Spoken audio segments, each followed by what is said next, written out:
فلا أقسم بمواقع النجوم وإنه لقسم لو تعلمون عظيم إنه لقرآن كريم في كتاب مكنون لا يمسه إلا المطهرون تنزيل من رب العالمين.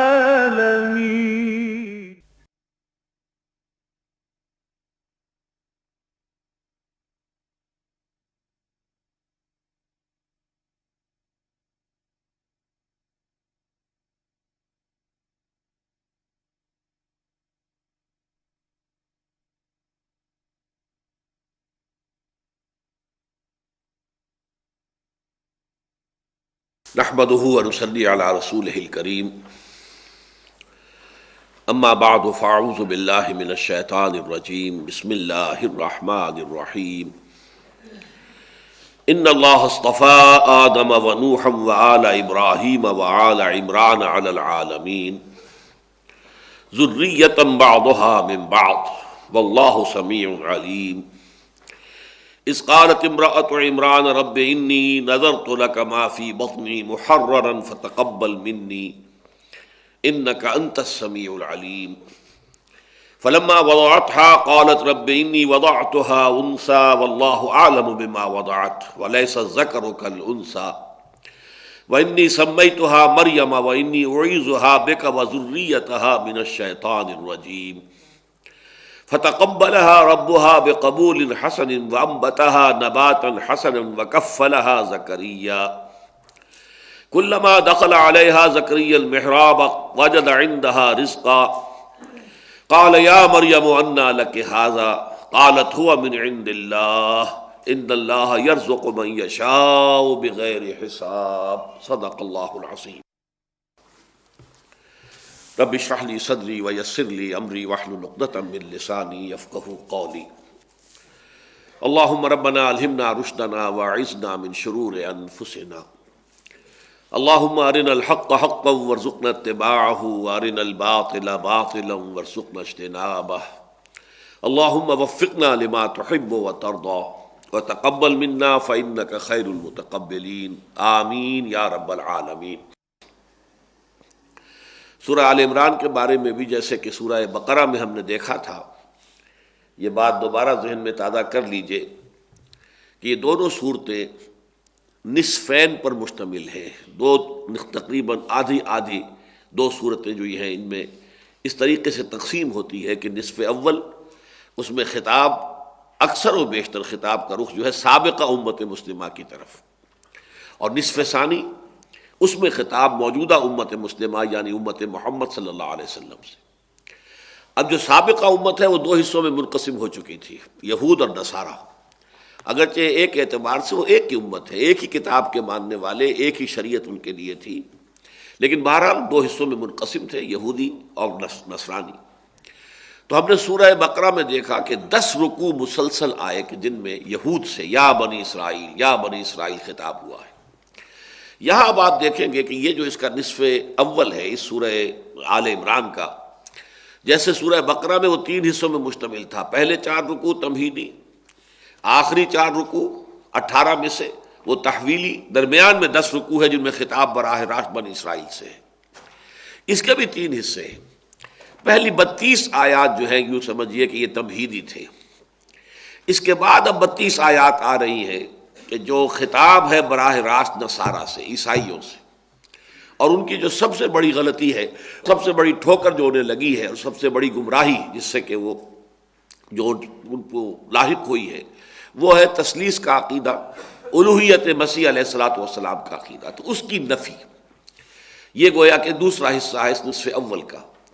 تیسرے حصے میں پھر خطاب جو ہے وہ دونوں سابقہ امت مسلمہ کے دونوں حصوں سے مشترک طور پر ہوگا، یعنی یہود سے بھی اور نصارہ سے بھی۔ یہ جو 32 آیات ہیں جو شروع ہو رہی ہے آیت نمبر 33 سے، ان کا زمانہ نزول قطعی طور پر ہمیں معلوم ہے کہ سن 9 ہجری ہے۔ جیسے سورہ بقرہ میں بھی ہم نے دیکھا کہ جو حرمت سود کی آیات ہیں وہ سن 9 ہجری میں نازل ہوئی ہے۔ اکثر و بیشتر حصہ جو ہے وہ سورہ بقرہ کا ہجرت کے فوراً بعد سے لے کر اور غزوہ بدر کے آغاز تک، یعنی یہ زمانہ ہے کہ جس میں یہ صورت نازل ہوئی، لیکن استثناءات ہیں۔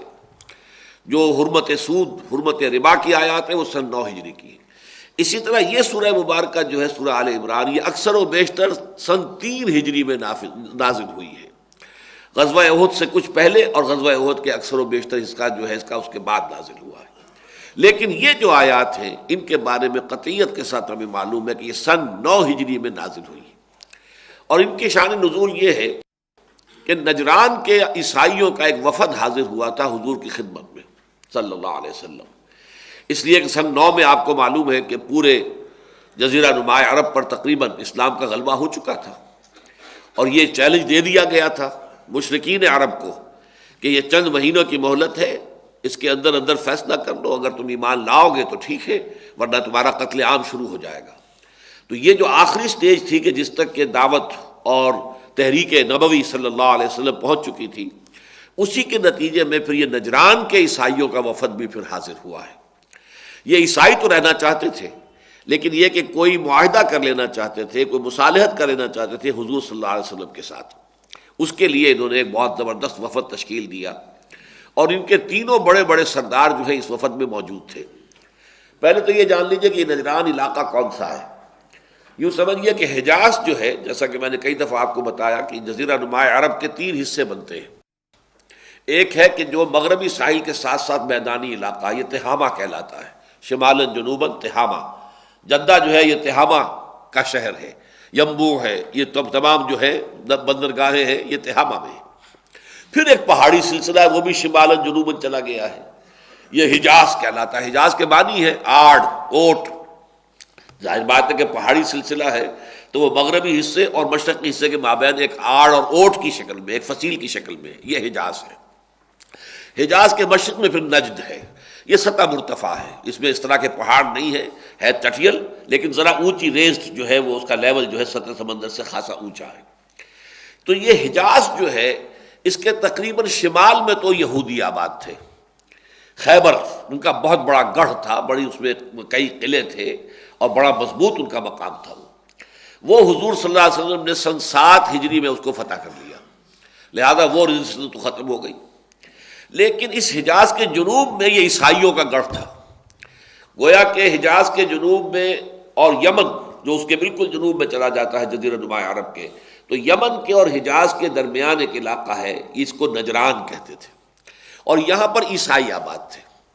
تقریباً 73 ان کی بستیاں تھیں، مختلف چھوٹے چھوٹے شہر کہہ لیں، چھوٹی چھوٹی بستیاں، قریے کہہ لیں، 73، اور ان میں 1.5-2 لاکھ کے قریب افراد ایسے تھے کہ جو جنگ کے قابل تھے، یعنی باقی آبادی کل کتنی ہوگی، وہ آپ 6-7 لاکھ تو کم سے کم آبادی ہوگی، جن میں سے کہ 1.5 لاکھ افراد ایسے نکل آئے کہ جو جنگ کی صلاحیت رکھتے ہوں۔ اور یہ لوگ جو ہے عیسائی تھے اور سلطنت روما کے تابع تھے، اس لیے کہ کچھ ہی عرصے پہلے اس یمن میں ایک مرتبہ حکومت یہودیوں کے قائم ہو گئی تھی، ذو نواس یہودی جو ہے، اس نے پھر نجران کے عیسائیوں کا قتل عام کیا تھا، اور آگ کے بڑے بڑے جو ہے الاؤ جلا کر، اور ان میں بہت سے عیسائیوں کو جو کہ موحدین تھے اس وقت تک، ابھی ان کے ہاں وہ جو گراوٹ تھی عقائد کی وہ نہیں آئی تھی، تو ان کو انہوں نے جلایا تھا۔ یہ جو قرآن مجید میں سورۃ البروج ہے، والسماء ذات البروج والیوم الموعود وشاہد ومشہود قتل اصحاب الاخدود النار ذات الوقود اذ هم علیہا قعود، تو یہ در حقیقت واقعہ ہے جو کچھ ہی عرصے پہلے ہوا تھا کہ یمن کے یہودی بادشاہ نے نجران کے عیسائیوں پر یہ ظلم و ستم کے پہاڑ توڑے اور بہت بڑی تعداد میں انہیں زندہ جلایا۔ اس کی خبر جب سلطنت روما کو پہنچی ہے تو سلطنت روما نے پھر چونکہ اس کا باج گزار تھا یہ جو حبشہ کی حکومت تھی عیسائی، اس کو حکم دیا کہ تم یمن پر حملہ کرو اور سزا دو اس کو ذو نواس کو کہ جو اس نے عیسائیوں کے ساتھ معاملہ کیا ہے۔ لہذا انہوں نے حملہ کیا، اور اس کے بعد سے اب یمن جو ہے وہ عیسائیت کا گڑھ بن گیا۔ یمن جو ہے وہ وہاں پر جو ہے وہ ایک صوبہ بن گیا تھا حبشہ کی حکومت کا، تو عیسائیت کا گڑھ تھا، تو اس سے نجران میں ہے اس کے عیسائیوں کو بھی ایک سپورٹ حاصل ہو گئی اور انہیں خاصی ترقی ہوئی، مضبوط ہو گئے اپنی جگہ پر۔ یہی یمن کے عیسائی تھے جن میں پھر وہ ابرہہ ایک گورنر تھا جس نے کوشش کی تھی کہ خانہ کعبہ کو منہدم کر دے، اور بہت بڑی فوج لے کر آیا تھا اور اس کے ساتھ ہاتھی بھی تھے۔ تو اصحاب الفیل کا واقعہ جو ہے، الم تری کیف فعل ربک باصحاب الفیل الم یجعل کیدہ فی تضلیل وارسل علیہم طیرا ابابیل، وہ یہی یمن کے عیسائی جو تھا اس وقت کا گورنر ابرہہ، وہ تھا کہ جو فوج لے کر آیا تھا۔ بہرحال اب صورتحال یہ تھی کہ نجران کے عیسائیوں کا یہ وفد جو ہے خود چل کر آیا ہے حضور کے پاس۔ ان کے 3 بڑے بڑے سردار تھے۔ عجیب بات ہے کہ جیسے عیسائیت میں تثلیث آ چکی تھی اب، اسی طرح ان کی قیادت بھی ایک تثلیث کی شکل میں تھی۔ ایک ان کا سیاسی جو سردار تھا وہ تھا عبد المسیح عاقب، سماجی سطح پر جو ان کا تھا وہ احم السید تھا، اور جو لاٹ پادری تھا، جو مذہبی ان کا قائد تھا، وہ ابو حارثہ ابن علقمہ تھا۔ یہ تینوں افراد جو چوٹی کی قیادت تھی ان کی، وہ تینوں ساتھ تھے اس وفد کے، اور 60 افراد مزید تھے۔ یہ وفد آیا ہے مدینہ منورہ، کئی دن مقیم رہا ہے اور حضور کے ساتھ ان کی گفت و شنید جاری رہی ہے۔ لیکن بعض روایات سے یہ معلوم ہوتا ہے کہ یہ پہلے ہی سے یہ جو ابو علقمہ ہے، ابو حارثہ ابن علقمہ جو ان کا لاٹ پادری ہے، یہ اصل میں تھا عرب ہی، یہ بنو بکر ابن وائل کے قبیلے سے تھا جس نے کہ عیسائیت اختیار کی، اور پھر عیسائیت میں اس نے بڑا علم حاصل کیا اور بڑا مقام حاصل کر لیا، اور سلطنت روما میں نے اس کی خدمات کو سراہا، اس کا ایک بہت اونچا مقام اور مرتبہ قرار دیا۔ تو یہ ابو حارثہ ابن علقمہ جو ہے یہ دل میں قائل ہو چکا تھا کہ محمد صلی اللہ علیہ وسلم اللہ کے رسول ہیں، جیسے ہرقل خود قائل ہو چکا تھا۔ صرف وہ یہ چاہتا تھا کہ جیسے 300 برس پہلے پوری سلطنت روما جو ہے وہ عیسائی ہو گئی تھی، وہ اپنا جو بھی بت پرستی کا مذہب چھوڑ کر سن 300 عیسوی میں جو کانسٹنٹائن تھا، قسطنطین جو کہ رومن ایمپرر تھا، اس نے یہ مسیحیت اختیار کی اور پوری سلطنت روما جو ہے عیسائی ہو گئی۔ تو ہرقل یہ چاہتا تھا، ہیرکلیس جس کو کہتے ہیں، ہرقل اعظم، وہ یہ چاہتا تھا کہ اس وقت بھی ہماری پوری سلطنت اگر اسلام قبول کر لے تاکہ میرا مقام برقرار رہے، میری سلطنت جو ہے چھوٹنے نہ پائے۔ اگر میں اکیلا قبول کرتا ہوں اسلام اور میری مملکت قبول نہیں کرتی تو اس کا مطلب یہ ہے کہ میری بادشاہت ختم ہو جائے گی، مجھے اس کو چھوڑنا پڑے گا۔ تو وہ بادشاہت کی جو ہے یوں سمجھیے کہ پاؤں میں جو بیڑی پڑی ہوئی تھی اس نے اس کو روکا، ورنہ وہ پہچان چکا تھا حضور کو صلی اللہ علیہ وسلم کی اللہ کے نبی ہے۔ وہ کافی بڑا عالم تھا کتاب کا، تورات کا اور انجیل کا۔ اسی طریقے سے یہ ابو حارثہ ابن علقمہ بھی تھا، یہ بھی دل میں جانتا تھا۔ چنانچہ ایک واقعہ نقل ہوا کہ جب یہ جا رہے تھے سفر پر، مدینہ کی طرف آ رہے تھے نجران سے، تو اس کا ایک چھوٹا بھائی بھی جو اس کے ساتھ تھا، اس کا نام ہے قرز بن علقمہ۔ یہ دونوں اپنی اپنی سواریوں پر ساتھ ساتھ چل رہے تھے کہ قرز کی سواری نے، گھوڑا یا اونٹ جو بھی وہ تھا، اس نے ٹھوکر کھائی۔ اس پر اس کی زبان سے نکلا تعس الابعد، ہلاک ہو جائے وہ دور والا۔ وہ دور والا ابعد، ابد سے اشارہ حضور کی طرف کر رہا تھا، گویا کہ بد دعا دی اس نے حضور کو صلی اللہ علیہ وسلم، معاذ اللہ کہ وہ برباد ہو جائے۔ تو یہ ابو حارثہ نے کہا نہیں، تعست امک، تیری ماں ہلاک ہو جائے، تو اس کو کیوں بد دعا دے رہا ہے؟ تو یہ حیران ہوا کہ میں نے اسے تو کچھ نہیں کہا تھا، میں نے تو جو بھی کچھ کہا تھا محمد کے بارے میں کہا تھا۔ تو یہ اس نے پوچھا بھائی تم کیوں غصے میں آ گئے؟ میں نے تو کہا تھا تعس الابعد، وہ دور والا جو ہے وہ ہلاک ہو جائے۔ تو اس نے کہا تم نہیں جانتے وہ دور والا اللہ کا نبی ہے، اللہ کا رسول ہے۔ تو اس نے کہا پھر ہم مانتے کیوں نہیں؟ پھر یہ سارا کھکھیڑ جو آپ لے کے جا رہے ہو وفد، اور ان سے گفتگو کرنی ہے اور ان سے بحث بھی کرنی ہے، تو یہ کاہے کے لیے اگر تم جانتے ہو کہ وہ اللہ کے رسول ہیں؟ انہوں نے کہا دیکھو اگر ہم نے ان کی نبوت اور رسالت کو تسلیم کر لیا تو پھر جو ہمیں اعزازات ملے ہوئے ہیں سلطنت روما سے، اور جو ہمیں مفادات جو ہے ہمیں حاصل ہے سلطنت روما سے، یہ سب کے سب ہمیں چھوڑنے پڑیں گے۔ لہٰذا یہ مصلحت ہے جس کی وجہ سے ہم ان کے دین کو قبول نہیں کر سکتے، لیکن واقعتاً وہ اللہ کے نبی ہیں، اللہ کے رسول ہیں۔ یہ بات بہت واضح ہے کہ بہت سے عیسائیوں نے اصل میں سمجھ لیا تھا حضور کو۔ جیسا کہ آپ کو معلوم ہے کہ مصر کا بادشاہ تھا مقوقس، اس نے بھی جب حضور کا نامہ مبارک پہنچا ہے، اعزاز کیا حضور کے ایلچی کا اور تحفے بھیجے حضور کی خدمت میں۔ انہی میں سے حضرت ماریہ بھی تھی، پھر جن کے بطن سے پھر حضرت ابراہیم کی ولادت ہوئی ہے، حضور کے صاحبزادے کی۔ یہ وہاں سے وہ دلدل جو گھوڑا ہے وہ بھی وہیں سے آیا تھا، اس نے تحفے کے طور پر بھیجا تھا۔ تو ان تمام نے، نجاشی تو ایمان لے ہی آئے تھے۔ اسی طریقے سے عیسائیوں کا معاملہ یہ تھا کہ چونکہ فصل بہت کم تھا ابھی 600 برس ہی گزرے تھے نا حضرت مسیح علیہ السلام کو، لہذا ابھی تک عیسائیت میں وہ بحیرہ راہب بھی عیسائی ہی تھا نا، جس نے بچپن میں حضور کو پہچان لیا تھا، اور ابو طالب سے کہا تھا کہ اس بچے کی ذرا جو ہے حفاظت رکھنا، اس لیے کہ یہودی اس کے ساتھ دشمنی کریں گے، اسے کوئی نقصان نہ پہنچا دے۔ حالانکہ اس وقت حضور بالکل بچپنے کی کیفیت میں تھے اور اپنے چچا کے ساتھ گئے ہوئے تھے وہ قافلے کے ساتھ۔ تو یہ عیسائیوں کا، اور ایک عیسائی راہب تھا جس کے ذریعے سے حضرت سلمان فارسی کو ہدایت نصیب ہوئی، کہ اس نے کہا تھا کہ ہاں جنوب کی سرزمین کی طرف میرا علم مجھے یہ بتاتا ہے کہ آخری نبوت اور رسالت کا ظہور ہونے والا ہے، قریب ہے، لہذا جاؤ، ٹرائی یور لک، جاؤ شاید اللہ تمہیں ان کے قدموں تک پہنچا دے۔ تب یہ جنوب کا سفر شام سے شروع کیا ہے حضرت سلمان فارسی نے قافلے میں، اس قافلے پر ڈاکوؤں کا حملہ ہوا، انہیں گرفتار کیا گیا، غلام بنا لیا گیا، غلام بنا کر بیچا گیا تو مدینے کے ایک یہودی تاجر نے خرید لیا۔ اس طریقے سے اللہ نے حضرت سلمان فارسی کو مدینے پہنچا دیا، لیکن مدینے میں آ کر اب ظاہر بات ہے کہ ان کے پاؤں میں بیڑیاں پڑی ہوئی ہیں غلامی کی، اب وہ خود حرکت نہیں کر سکتے، لیکن سن رہے ہیں کہ ہاں مکے میں کسی نے دعویٰ کیا ہے نبوت کا، کوئی چرچا ہے، لیکن جا نہیں سکتے، یہاں تک کہ حضور خود مدینے تشریف لے آئے۔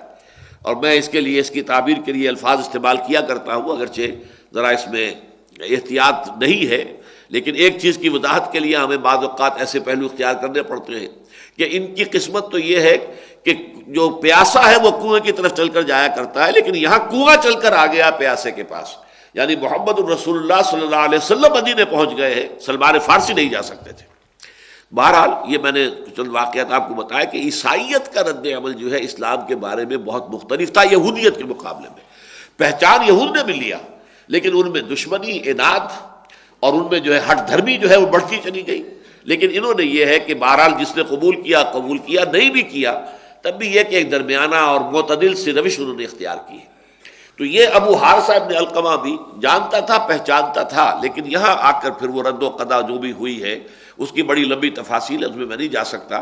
بالآخر اس میں پھر حضور نے جب کئی دن کی گفتگو جاری رہی تو پھر مباہلے کا چیلنج کیا حضور نے، یہ ہم پڑھ لیں گے، ان صورت کے اندر آ جائے گا کہ مباہلہ یہ ہوتا ہے کہ جب دلائل وغیرہ دو فریق دے چکے، میں یہ سمجھوں کہ میں اپنی بات واضح کر چکا اور مجھے یہ بھی احساس ہو کہ یہ دل میں مان چکا ہے کہ ہاں بات اسی کی صحیح ہے، لیکن ہٹ دھرمی کی وجہ سے نہیں مان رہا، تو پھر میں مباہلے کا چیلنج دوں گا کہ آؤ اچھا جمع ہو جاتے ہیں ہم، اور ہم بیٹھ کر دعا کرتے ہیں اللہ سے، اور گڑ گڑا کر دعا کریں، اے اللہ جو ہم میں سے جھوٹا ہے اس پر تیری لعنت نازل ہو جائے۔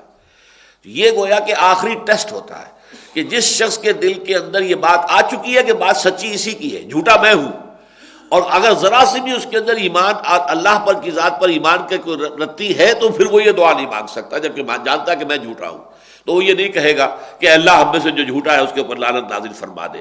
تو یہ مباہلے کا آخری چیلنج جب حضور نے دیا ہے تو انہوں نے ایک رات کی مہلت مانگی کہ اب ہمیں ایک رات کی مہلت دیجیے، ہم ذرا مشورہ کر کے صبح آپ کو بتائیں گے، اور اسی رات وہ وہاں سے روانہ ہو کر واپس چلے گئے۔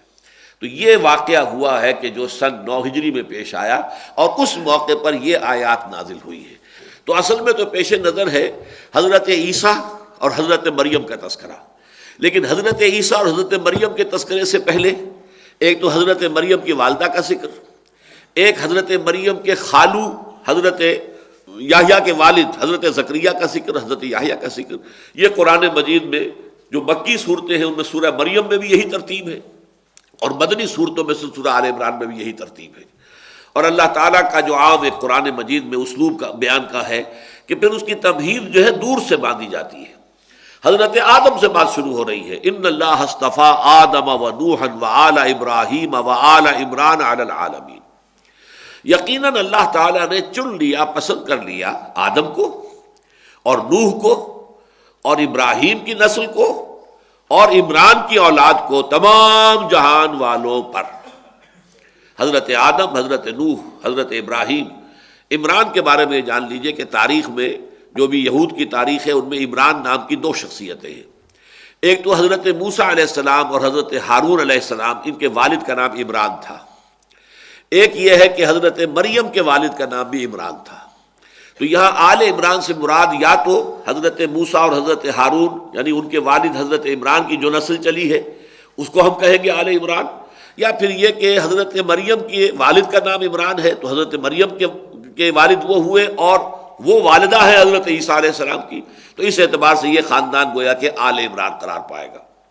اس آیت میں ایک نقطہ جو ہے بہت نوٹ کرنے کے قابل وہ یہ ہے کہ استفاء کہتے ہیں اس چیز کو کہ بہت سی چیزوں میں سے کسی ایک چیز کو منتخب کر لینا۔ استفاء اور اجتباء کا فرق جو ہے وہ میں جو مطالعہ قرآن حکیم کا منتخب نصاب ہے اس میں سورہ حج کے درس میں بہت وضاحت کے ساتھ بیان کیا کرتا ہوں۔ یہ دونوں الفاظ وہاں آئے ہیں، استفاء یستفی بھی اور اجتباء یجتبی بھی۔ اللہ یستفی من الملائکۃ رسلا ومن الناس، اللہ چن لیتا ہے فرشتوں میں سے بھی اپنے پیغامبر اور انسانوں میں سے بھی۔ فرشتوں میں سے جبرائیل کو چن لیا، انسانوں میں سے محمد کو چن لیا صلی اللہ علیہ وسلم۔ اب اللہ کا پیغام پہلے حضرت جبرائیل کو عطا ہوا اللہ کی جناب سے، پھر حضرت جبرائیل نے پہنچا دیا حضرت محمد کو صلی اللہ علیہ وسلم، پھر حضرت محمد نے پہنچا دیا انسانوں کو۔ تو یہ ہے سلسلہ رسالت، یہ دو کڑیوں پر مشتمل ہے کہ ایک رسول ملک ہے، ایک رسول بشر ہے۔ اجتباء کہتے ہیں کسی کو منتخب کرنا کسی مقصد کے لیے۔ انگریزی میں یہ فرق آئے گا to choose and to select. آپ سلیکشن کرتے ہیں کہ ہاکی کا میچ کھیلنا ہے تو کون ہمارے بہترین کھلاڑی، اب وہ سلیکشن ہو رہا ہے۔ اس میں یہ نہیں دیکھا جائے گا مجھے کوئی شخص پسند ہے، لیکن نہیں، آپ کی پسندیدگی کا کوئی تعلق اس میں نہیں ہے۔ اس میں تو یہ ہے کہ کون شخص زیادہ ماہر ہے، کہ میچ ہمیں کھیلنا ہے اس میں کون شخص جو ہے وہ بہتر گیم جو ہے وہ دکھا سکتا ہے۔ تو سلیکشن کسی مقصد کے لیے ہوتا ہے، اور چوائس جو ہے وہ کسی کی پرسنل جو ہے اپنی پسند اور ناپسند پر ہوتا ہے۔ جیسے کہ کوئی گلاب کا ایک پودا ہے، اس میں 10 پھول لگے ہوئے، اب کسی کا دست ہنائی آیا اس نے ایک پھول کو چن لیا، اب اس میں کسی دلیل کی ضرورت نہیں ہے کیوں چن لیا، اس نے پھول کو پسند کیا، کسی اعتبار سے وہ پھول اس کی نگاہ میں کھم گیا ہے، لہذا اس نے اس کو چن لیا ہے۔ لیکن چناؤ میں اس کا ہونا ضروری ہے کہ پہلے بہت سے لوگ موجود ہوں، بہت سی چیزیں ہوں جن میں سے چنا جائے۔ اس کا مطلب یہ ہے کہ آدم کے لیے بھی جب استفاء کا لفظ آیا ہے تو اس سے پہلے ایک نسل آدم موجود تھی، وہ نسل کے جو جس کو ہم کہتے ہیں یعنی جو ہومو سیپینز کہلاتی اسپیشیز، جس میں سے ایک فرد کو چنا ہے اللہ نے اور پسند کر دیا ہے، وہ اسپیشیز بعد میں ختم ہو گئی۔ جیسے ڈینوسارز ختم ہو گئے، تمام کے تمام اتنے بڑے بڑے حیوانات تھے جن کے دیو ہیکل جو ہے اب بھی وہ پنجرے جو ہیں ان کے ہڈیاں جو ہیں وہ آپ کے سامنے آ رہی ہیں دنیا میں۔ ایک وقت میں پوری دنیا میں یہی تھے، انہی کا دورہ تھا پوری دنیا میں، آج ان کا وجود تک نہیں ہے۔ اسی طریقے سے ہومو سیپینز جو ہے، یہ جو حیوان انسان تھا پہلے یہ وجود میں آیا ہے، پھر اس حیوان انسان میں سے اللہ نے ایک کو چن لیا، وہ آدم ہے۔ وہ چناؤ اس کا ہوا ہے کہ ان سب میں سے ایک کو چن لیا، پسند کر لیا، اس میں پھر اپنی روح پھونکی۔ فَإِذَا سَوَّيْتُهُ وَنَفَخْتُ فِيهِ مِن رُوحِي فَقَعُوا لَهُ سَاجِدِينَ۔ اس کے بعد باقی پوری نسل ہومو سیپینز کی ختم ہو گئی۔ نمبر 2 یہ کہ یہی معاملہ دوبارہ ہوا ہے حضرت آدم علیہ السلام کے تقریباً 2000 برس کے بعد۔ اب اس وقت جتنی نوع انسانی پھیلی تھی حضرت آدم کی اولاد، ان میں وہ شرک اور بدمعاشی اس درجے پھیل گئی کہ پھر حضرت نوح علیہ السلام کو اللہ نے مبعوث فرمایا، اور وہ 950 برس تک دعوت دیتے رہے، لیکن معدود چند لوگ ایمان لائے۔ باقی یہ کہ وہ قوم کا خمیر اس درجے بگڑ چکا تھا، پوری قوم جو ہے اس نے انکار کر دیا، تو پھر پوری نوع انسانی اس وقت ہلاک کر دی گئی۔ حضرت نوح علیہ السلام کے ساتھ ان کے 3 بیٹے تھے کشتی میں، اور شاید ان کے کوئی ملازم وغیرہ بھی ہوں گے، لیکن ان کا کوئی ثبوت نہیں ملتا۔ اور اس کے بعد پوری نسل انسانی صرف حضرت نوح کے 3 بیٹوں سے چلی ہے، حضرت حام، حضرت سام، حضرت یافس۔ گویا کہ یہ اسی لیے حضرت نوح علیہ السلام کو آدم ثانی بھی کہا جاتا ہے، کہ پہلے آدم وہ تھے، ان سے نسل انسانی چلی، اس کے بعد ساری نسل انسانی ختم ہو گئی، صرف نوح کے 3 بیٹے، نوح اور حضرت نوح کے 3 بیٹے رہ گئے۔ اور پھر اثر نو جو یہ بساط بچھی ہے دنیا میں نوع انسانی کی، یہ در حقیقت حضرت نوح کی نسل ہے۔ وَجَعَلْنَا ذُرِّيَّتَهُ هُمُ الْبَاقِينَ، یہ قرآن مجید میں آیا ہے کہ ہم نے صرف نوح کی اولاد ہی کو باقی رکھا، باقی اگر کچھ اور لوگ تھے بھی ان کے ساتھ کشتی میں اہل ایمان تو ان کی نسل نہیں چلی۔ یہ اللہ تعالیٰ کی اپنی حکمت ہے، اپنا ارادہ ہے، اپنی مشیت ہے، جیسے چاہے وہ کرے۔ ان اللہ اصطفیٰ آدم و نوحا و آل ابراہیم و آل عمران علی العالمین، یقیناً اللہ نے پسند کر لیا، چن لیا آدم کو بھی، نوح کو بھی، اور آل ابراہیم اور آل عمران کو، تمام جہان والوں پر۔ ذریۃ بعضھا من بعض، یہ ایک دوسرے ہی کی نسل سے ہے۔ آدم کی نسل سے نوح ہے، نوح کی نسل سے ابراہیم ہے، ابراہیم کی نسل سے عمران ہے۔ پہلا عمران یعنی حضرت موسیٰ اور ہارون کا باپ اگر تھا تو وہ بھی حضرت ابراہیم کی نسل سے تھا۔ دوسرا عمران جو ہے تو وہ بھی ظاہر بات ہے حضرت ابراہیم کی نسل سے ہے، اس لیے کہ وہ بنی اسرائیل میں سے تھے۔ لہذا یہ سب ایک نسل چلی آ رہی ہے، بعضھا من بعض۔ واللہ سمیع علیم، اللہ سب کچھ سننے والا اور جاننے والا ہے۔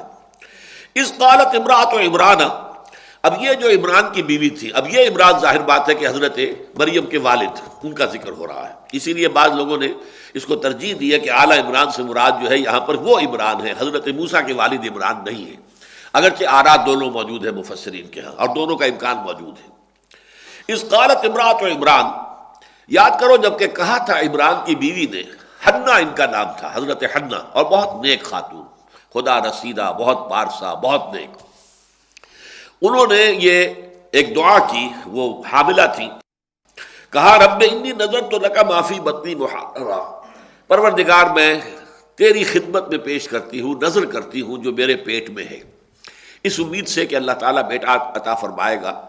تو یہ ان کے ہاں ایک رواج تھا کہ جو ان کا جو ہیکل تھا، یہ حضرت سلیمان علیہ السلام نے جو عمارت تعمیر کی تھی، پھر ایک دفعہ گر کر دوبارہ تعمیر ہو چکی تھی حضرت مسیح اور حضرت مریم کے زمانے میں، تو یہ سیکنڈ ٹیمپل تھا، تو اس کی خدمت کے لیے کچھ لوگ اپنی اولاد کو وقف کر دیتے تھے، ان کا کام ہی یہ تھا، نہ وہ شادی وادی کرتے تھے نہ کچھ اور، ان کا کام یہی تھا کہ وہ پوری زندگی جو ہے وہ معبد، ہیکل جو ہے اس کی خدمت کریں، اس کی صفائی ہے، اس کو ہر طریقے سے اس کی حفاظت ہے، اسی کے اندر لگے رہیں۔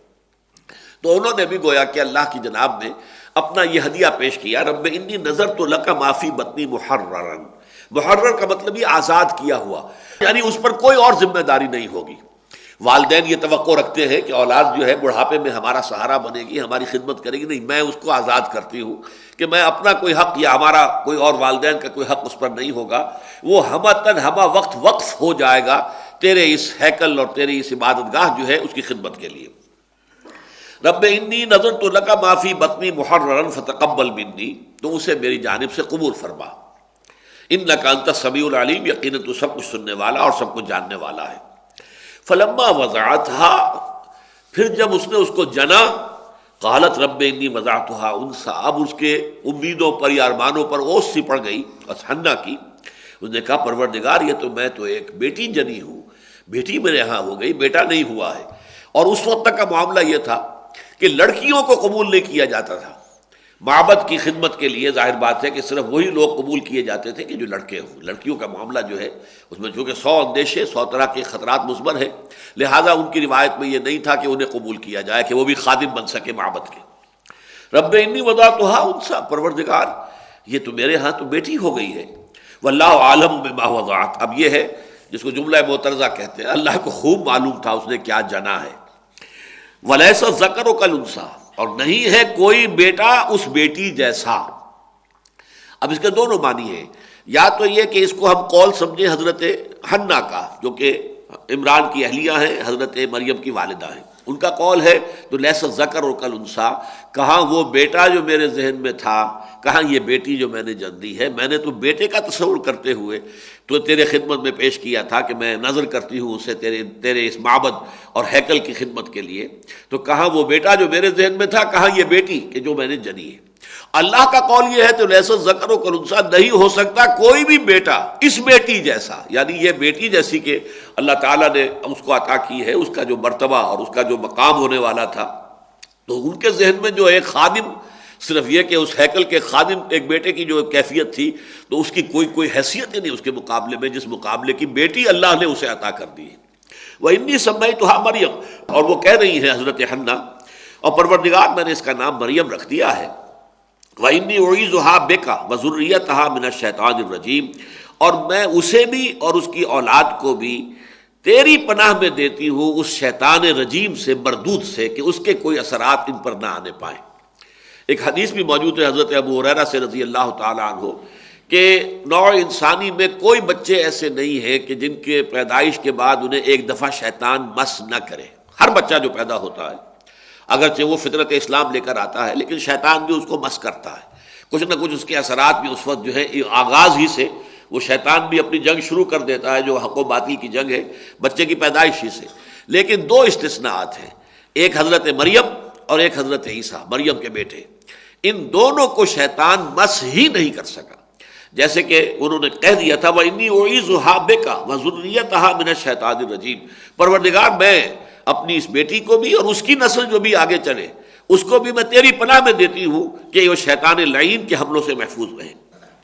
فَتَقَبَّلَهَا رَبُّهَا بِقَبُولٍ حَسَنٍ، تو قبول فرما لیا اس کو، اس بچی کو، مریم کو، اس کے رب نے بہت عمدہ قبول کرنے کی کیفیت میں۔ اللہ نے بڑی عمدگی کے ساتھ قبول کیا، بڑی خوبصورت، یعنی اللہ کی جو ہے یہ قبول کرنے کی کیفیت جو ہے بہت ہی حسن، بہت عمدگی کے ساتھ۔ وَأَنبَتَهَا نَبَاتًا حَسَنًا، اور اسے اگایا۔ اب دیکھیں یہاں لفظ نبات آ رہا ہے۔ نبات کہتے ہیں عام طور پہ نباتات، جیسے کہ زمین سے پودا اگ رہا ہے، آج اتنا اونچا ہے پھر اور اونچا ہوا، تو ایسے ہی در حقیقت انسان بھی جب بڑھتا ہے تو اس کا قد جو ہے بڑھتا رہتا ہے۔ تو انبتها نباتا حسنا، اس کو کی پرورش کی، اسے پروان چڑھایا بہت عمدگی کے ساتھ، یعنی ان کے اندر اخلاق کے، سیرت کے، کردار کے، عصمت کے اور عفت کے، یہ تمام جوہر، اور پھر یہ کہ ذہانت، فطانت، سمجھ، یہ ساری چیزیں اللہ تعالیٰ نے بتمام و کمال جو ہے اللہ تعالیٰ نے اپنے جس کو قبول کر لیا تھا اللہ نے، فتقبلها بقبول حسن، جسے قبول حسن کے ساتھ جو ہے اللہ تعالیٰ نے مشرف کیا تھا، تو اس کے لیے پھر نباتا حسنا، اس کی پرورش اور اس کو جو پروان چڑھایا وہ بھی بہت عمدگی کے ساتھ۔ وکفلها زکریا، اور اسے دے دیا زکریا کی کفالت میں۔ اگرچہ اس کے معاملے میں تو باقی تفصیل آتی ہے، کیونکہ اشارہ آگے چل کر قرآن میں بھی ہے، تفصیل تورات میں، انجیل میں ہے، کہ ان کے لیے جب یہ طے ہو گیا کہ ہاں ٹھیک ہے، یہ بچی جو ہے حنا کی بیٹی کو ہم قبول کرتے ہیں اس معبد اور ہیکل کے خادموں کی حیثیت سے۔ حالانکہ ہمارے ہاں رواج نہیں تھا، ہم کسی لڑکی کو نہیں قبول کرتے تھے، لیکن اس کو قبول کرتے ہیں۔ وہ حضرت حنا کا بھی چونکہ کوئی بہت ان کے ہاں ایک پایا ہوگا، مقام ہوگا کہ ان کی نیکی اور ان کی راست بازی کا اور ان کے زہد اور تقویٰ کا، کہ ان کے لیے استثناء کر رہے ہیں، ہم نے قبول کر لیا۔ اب سوال پیدا ہوا یہ بچی کس کی کفالت میں رہے؟ اب جتنے بھی بڑے بڑے کاہن وہاں موجود تھے، ہر ایک چاہتا تھا کہ میں اس کی کفالت کروں گا، یہ میرے زیر تربیت رہے گی۔ اس کے بعد انہوں نے باقاعدہ پھر جو ہے قرآن اندازی کی۔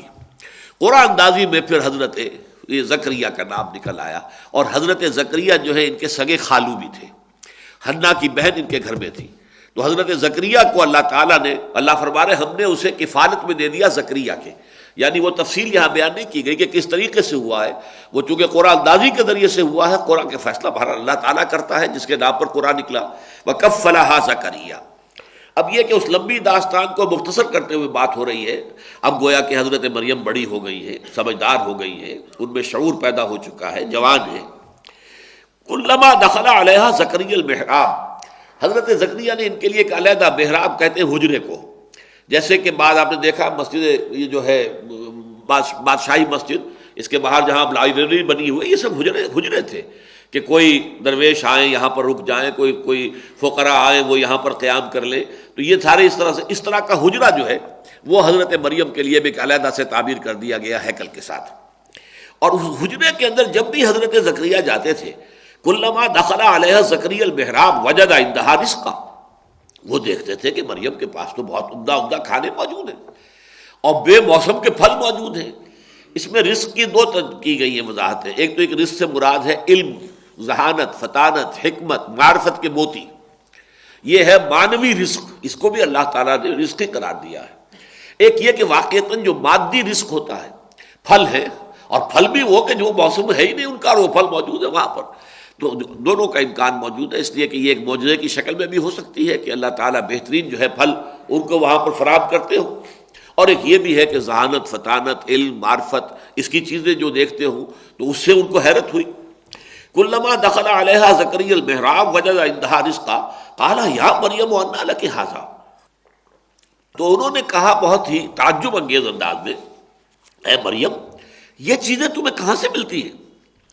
قالت هو من عند اللہ، حضرت مریم نے جواب دیا یہ سب اللہ کی طرف سے ہے، ان اللہ یرزق من یشاء بغیر حساب، یقیناً اللہ تعالیٰ دیتا ہے جس کو چاہتا ہے بغیر حساب، جتنی چاہے دولت دے دے، جتنی چاہے ذہانت اور فطانت دے دے، جتنی چاہے نیکی، طبیعت کی نیکی عطا فرما دے، اللہ کی دین ہے۔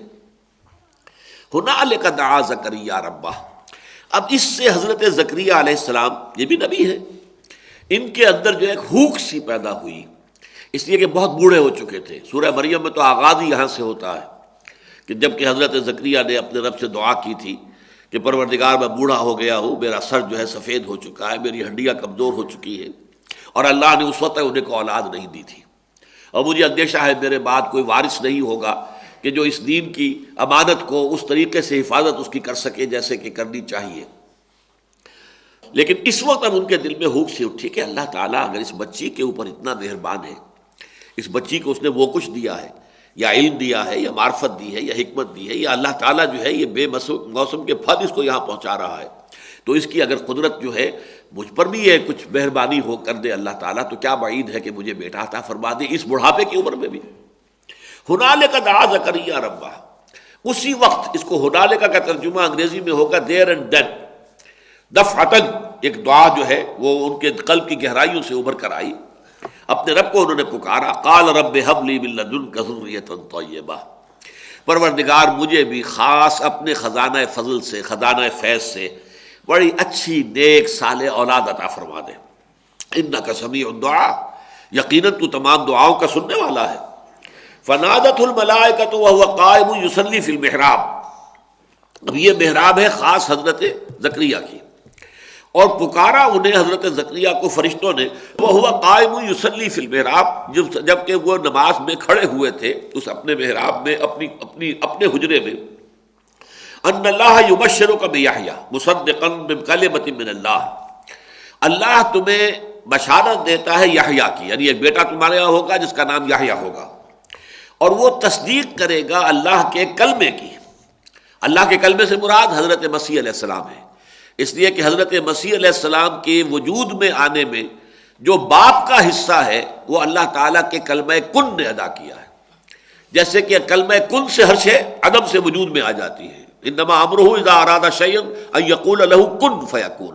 تو یہ جو انسانی ولادت ہے، ظاہر بات ہے کہ اس میں ایک ماں کا حصہ، ایک باپ کا حصہ ہے، وہ باپ والا حصہ چونکہ یہاں نہیں تھا، لہذا یہاں پر اللہ تعالیٰ کا ایک خاص کلمہ جو ہے وہ اس کی جگہ پر کن، اس نے گویا کہ اس کی جگہ لی ہے، تو گویا کہ حضرت مسیح علیہ السلام خاص طور پر کلمۃ اللہ ہے، اللہ کا کلمہ ہے، تو وہ تصدیق کریں گے اللہ کے کلمے کی، وسیدن، اور وہ بڑے سردار ہوں گے، اونچے رتبے والے ہوں گے، وحسورن، اور بہت ہی نیک ہوں گے، مجرد رہیں گے، انہیں دنیاوی لذتوں سے، آسائشوں سے اور شہوات سے کوئی سروکار نہیں ہوگا، وَنَبِيًّا مِّنَ الصَّالِحِينَ، اور وہ نبی ہوں گے صالحین میں سے۔ یہ ہے جو کہ خوشخبری حضرت زکریا کو مل رہی ہے جبکہ وہ نماز پڑھ رہے تھے اپنے محراب میں، اپنے اس حجرے کے اندر۔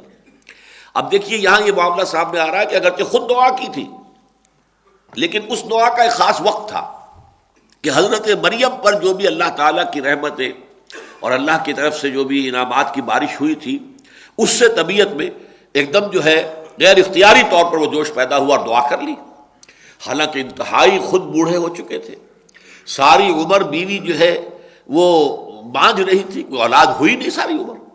اب ان حالات کے اندر دعا کر لینا، دعا تو کر لی، لیکن اب جب کہ ان کو مل رہی ہے، خوشخبری مل رہی ہے، تو طبیعت کے اندر ایک اشکال پیدا ہو رہا ہے، یا یہ کہیے کہ اس پر یقین حاصل کرنے کے لیے اس کی توثیق چاہ رہے ہیں اللہ سے کہ واقعی یہ بات ہو جائے گی۔ قال رب انا یکون لی غلام، کہا انہوں نے کہ پروردگار میرے کیسے بیٹا ہو جائے گا، وقد بلغنی الکبر، جبکہ مجھ پر تو بڑھاپا مسلط ہو چکا ہے، وامراتی عاقر، اور میری بیوی جو ہے بانجھ ہے، ساری عمر بانجھ رہی۔ قال کذلک اللہ یفعل ما یشاء، تو فرشتوں نے جواب دیا کہ اسی طرح ہوگا، اللہ تعالیٰ کرتا ہے جو چاہتا ہے، اس کو کسی وسائل کی ضرورت نہیں ہے، بلکہ اس کے لیے تو کلمہ کن کہہ دینا کافی ہے۔ قال رب انا یکون لی غلام وقد بلغنی الکبر وامراتی عاقر، حضرت زکریا نے عرض کیا پروردگار میرے ہاں کیسے بیٹا ہو جائے گا جبکہ مجھ پر بڑھاپا مسلط ہو چکا ہے اور میری بیوی بانجھ ہے، تمام عمر بانجھ رہی ہے۔ قال کذلک اللہ یفعل ما یشاء، اللہ نے فرمایا یا فرشتوں نے کہا کہ اللہ تعالیٰ ایسے ہی ہوگا اور اللہ تعالیٰ جو چاہتا ہے کرتا ہے۔ قال رب اجعل لی آیہ، انہوں نے عرض کیا پروردگار میرے لیے کوئی نشانی مقرر کر دے۔ قال آیتک الا تکلم الناس ثلاثۃ ایام الا رمزا، فرمایا کہ تمہارے لیے یہ نشانی ہے کہ تم 3 دن تک متواتر لوگوں سے گفتگو نہیں کر سکو گے مگر صرف اشاروں کے ساتھ، یعنی قوت گویائی ان کی سلب ہو گئی۔ اور اس کے بارے میں روایت میں تفصیل یہ آتی ہے تورات کے اندر کہ جب حمل ٹھہرا ہے حضرت حنا کی ہمشیرہ جو ہے، یعنی حضرت زکریا کی اہلیہ اور حضرت یحییٰ کی والدہ کو، تو اسی وقت اچانک ان کی جو وہ گویائی تھی سلب ہو گئی، گفتگو کرنا ممکن نہیں رہا، اور اس کے بعد وہ صرف جیسے کہ گونگے لوگ ہوتے ہیں اشاروں سے کچھ اپنی بات پہنچاتے ہیں، بس 3 دن تک متواتر ان کی یہ کیفیت رہی۔ وَاذْكُرْ رَبَّكَ كَثِيرًا، اور اب اللہ کا ذکر کرو زیادہ کثرت کے ساتھ، وسبح بالعشی والابکار، اور تسبیح کرو اپنے رب کی صبح بھی اور شام کو بھی، تسبیح و تحمید کے اندر لگے رہو، اور یہی در حقیقت نشانی ہے۔ اب یہاں اس قصے کو چھوڑ کر اب حضرت مریم کی طرف معاملہ آ رہا ہے۔ تمہید یہ قائم ہو گئی کہ حضرت یحییٰ کی ولادت جو ہے حضرت زکریا کے ہاں، یہ خود بھی تو کوئی عام جو قاعدے ہیں دنیا میں اس کے مطابق نہیں تھی۔ خرق عادت جس کو کہا جاتا ہے، کہ جس میں کہ کوئی جو کامن فزیکل لاز ہیں ان کے خلاف کسی واقعے کا صدور اور ظہور جو ہے، اسی کو ہم معجزہ کہتے ہیں، خرق عادت کہتے ہیں۔ تو حضرت سارہ کے ہاں حضرت اسحاق کی ولادت بھی ایک معجزہ تھی 100 برس کی عمر میں، بلکہ جب حضرت سارہ کو اور حضرت ابراہیم کو آ کر فرشتوں نے خوشخبری دی ہے تو فسکت وجہ، انہوں نے تو اپنا ماتھا پیٹ لیا تھا، آلے دو وانا عجوز وہذا بعلی شیخا، کیا میں جنوں گی اب اس عمر میں جبکہ میں بوڑھی پھوس ہو چکی ہوں، اور یہ میرا شوہر جو ہے ابراہیم یہ بھی بہت بوڑھا ہو چکا ہے، کیسے اولاد ہو جائے گی؟ لیکن اولاد ہو گئی۔ حضرت سارہ کو بھی اللہ تعالیٰ نے حضرت اسحاق جیسا بیٹا عطا کر دیا۔ اسی طرح عام قواعد کی روح سے تو یہ بات بھی کوئی سمجھ میں آنے والی نہیں تھی کہ حضرت زکریا کے ہاں حضرت یحییٰ کی ولادت ہو گئی۔ اس سے ذرا سا ایک قدم آگے بڑھ کر ہے جو تمہارے لیے تم نے اس کو الوہیت کی بنیاد بنا لیا ہے۔ یہ الوہیت نہیں ہے، یہ اللہ تعالیٰ کا اپنا اختیار ہے، وہ جو چاہتا ہے کرتا ہے۔ اب جو معاملہ رخ مڑ رہا ہے حضرت مریم کی طرف، وَإِذْ قَالَتِ الْمَلَائِكَةُ يَا مَرْيَمُ إِنَّ اللَّهَ اصْطَفَاكِ وَطَهَّرَكِ وَاصْطَفَاكِ عَلَىٰ نِسَاءِ الْعَالَمِينَ۔ اور یاد کرو جب کہ کہا فرشتوں نے مریم سے، اے مریم اللہ نے تمہیں پسند کر لیا ہے، چن لیا ہے، اور تمہیں بہت پاک کر لیا ہے، اور تمہیں تمام جہان کی عورتوں پر پسند کیا اور چن لیا ہے۔ یا مریم اقنتی لربک واسجدی، اے مریم اپنے رب کے لیے کھڑے ہو کر بھی عبادت کیا کرو اور سجدہ کر کے بھی عبادت کیا کرو، ورکعی، اور رکوع کیا کرو مع الراکعین، رکوع کرنے والوں کے ساتھ۔ ہو سکتا ہے کہ ہیکل ہی میں کوئی ایسا بندوبست بھی ہو کہ وہ حجاب کے اندر رہتے ہوئے وہ باجماعت بھی شریک ہوتی ہیں، واللہ عالم۔ ذالک من انباء الغیب نوحی الیک، اے نبی یہ غیب کی خبریں ہیں جو ہم آپ کی طرف وحی کر رہے ہیں۔ ما کنت لدیہم اذ یلقون اقلامہم، آپ تو ان کے پاس موجود نہیں تھے جبکہ وہ اپنے پھینک رہے تھے۔ یہ جو قرآن اندازی ہوتی تھی کہ ہاں کہ اپنے کوئی کس کا قلم جو ہے جا کے لگا ہے، واللہ کیا اس کی تفصیلی شکل تھی۔ ایہم یکفل مریم، جبکہ وہ یہ طے کرنا چاہتے تھے کہ کفیل کون ہوگا، کون سرپرستی کرے گا مریم کی، جبکہ حضرت مریم کو خدام ہیکل جو ہے اس میں قبول کر لیا گیا، تو پھر ان کی کفالت کا مسئلہ جو میں عرض کر چکا ہوں، تو ہر ایک یہ چاہتا تھا کہ میری کفالت میں رہے، لیکن اس کے لیے انہوں نے قرآن اندازی کی۔ تو یہاں کہا جا رہا ہے کہ نبی آپ تو اس وقت موجود نہیں تھے جبکہ وہ لوگ اپنے قلم پھینک رہے تھے، ایہم یکفل مریم، یہ طے کرنے کے لیے کہ ان میں سے کون کفالت کرے گا مریم کی۔ وما کنت لدیہم اذ یختصمون، اور نہیں تھے آپ اس وقت ان کے ساتھ موجود جبکہ وہ جھگڑ رہے تھے، ہر ایک یہ کہہ رہا تھا کہ میرا حق زیادہ ہے، میں اپنے پاس رکھوں گا۔ اذ قالت الملائکۃ، اب آگے چلیے، اور جب کہ کہا فرشتوں نے، یا مریم، اے مریم ان اللہ یبشرک بکلمۃ منہ، یبشرک بکلمۃ منہ، اللہ بشارت دے رہا ہے تمہیں اپنے ایک کلمے کی، اس کلمے کا مراد ہے بیٹے کی، اسمہ، اس کا نام ہوگا المسیح عیسی ابن مریم، مسیح عیسیٰ ابن مریم، وجیہا فی الدنیا، وہ دنیا میں بھی بہت باعزت ہوگا، والآخرہ، اور آخرت میں بھی، ومن المقربین، اور وہ اللہ کے بہت ہی مقرب بندوں میں سے ہوگا، وَيُكَلِّمُ النَّاسُ فِي الْمَهْدِ وَكَهْلًا، اور وہ لوگوں سے گفتگو کرے گا ماں کی گود میں بھی اور پوری عمر کو پہنچ کر بھی، وَمِنَ الصَّالِحِينَ، اور وہ نیک بندوں میں سے ہوگا۔ اب یہ ہے کہ جو حضرت مسیح کی جو خوشخبری حضرت مریم کو دی گئی ہے، اب اس میں نوٹ کیجئے، پہلی بات وہی کلمہ جس کے لیے آیا تھا کہ حضرت یحییٰ کے بیٹے، جو حضرت یحییٰ جو ہے زکریا کے بیٹے، وہ تصدیق کریں گے اب اللہ کے کلمے کی۔ وہ کلمہ کون ہے؟ حضرت مسیح ہے، جن کی نبوت کی تصدیق پھر حضرت یحییٰ نے کی ہے۔ کلمۃ منہ، ان کا نام ہوگا مسیح عیسیٰ ابن مریم، وجیہا فی الدنیا والآخرہ، دنیا اور آخرت دونوں میں صاحب عزت ہوں گے، ومن المقربین، اور اللہ کے بہت مقرب لوگوں میں سے ہوں گے، ویکلم الناس فی المہد وکہلا، وہ ماں کی گود میں ہوتے ہوئے بھی لوگوں سے بات کریں گے۔ یہ سورہ مریم میں ہم تفصیل سے، کیونکہ وہ مکی صورت ہے، اس میں تفصیل سے آ چکا ہے، انی عبد اللہ آتانی الکتاب وجعلنی نبیا، اس لیے کہ جب حضرت مریم لے کر آئی تھی حضرت مسیح کو، جب بستی میں واپس آئی اور لوگوں نے انگلیاں اٹھائی اور کہا یا مریم یہ تم نے کیا کیا، لقد جئت شیئا امرا، تم نے تو بہت برا کام کیا ہے.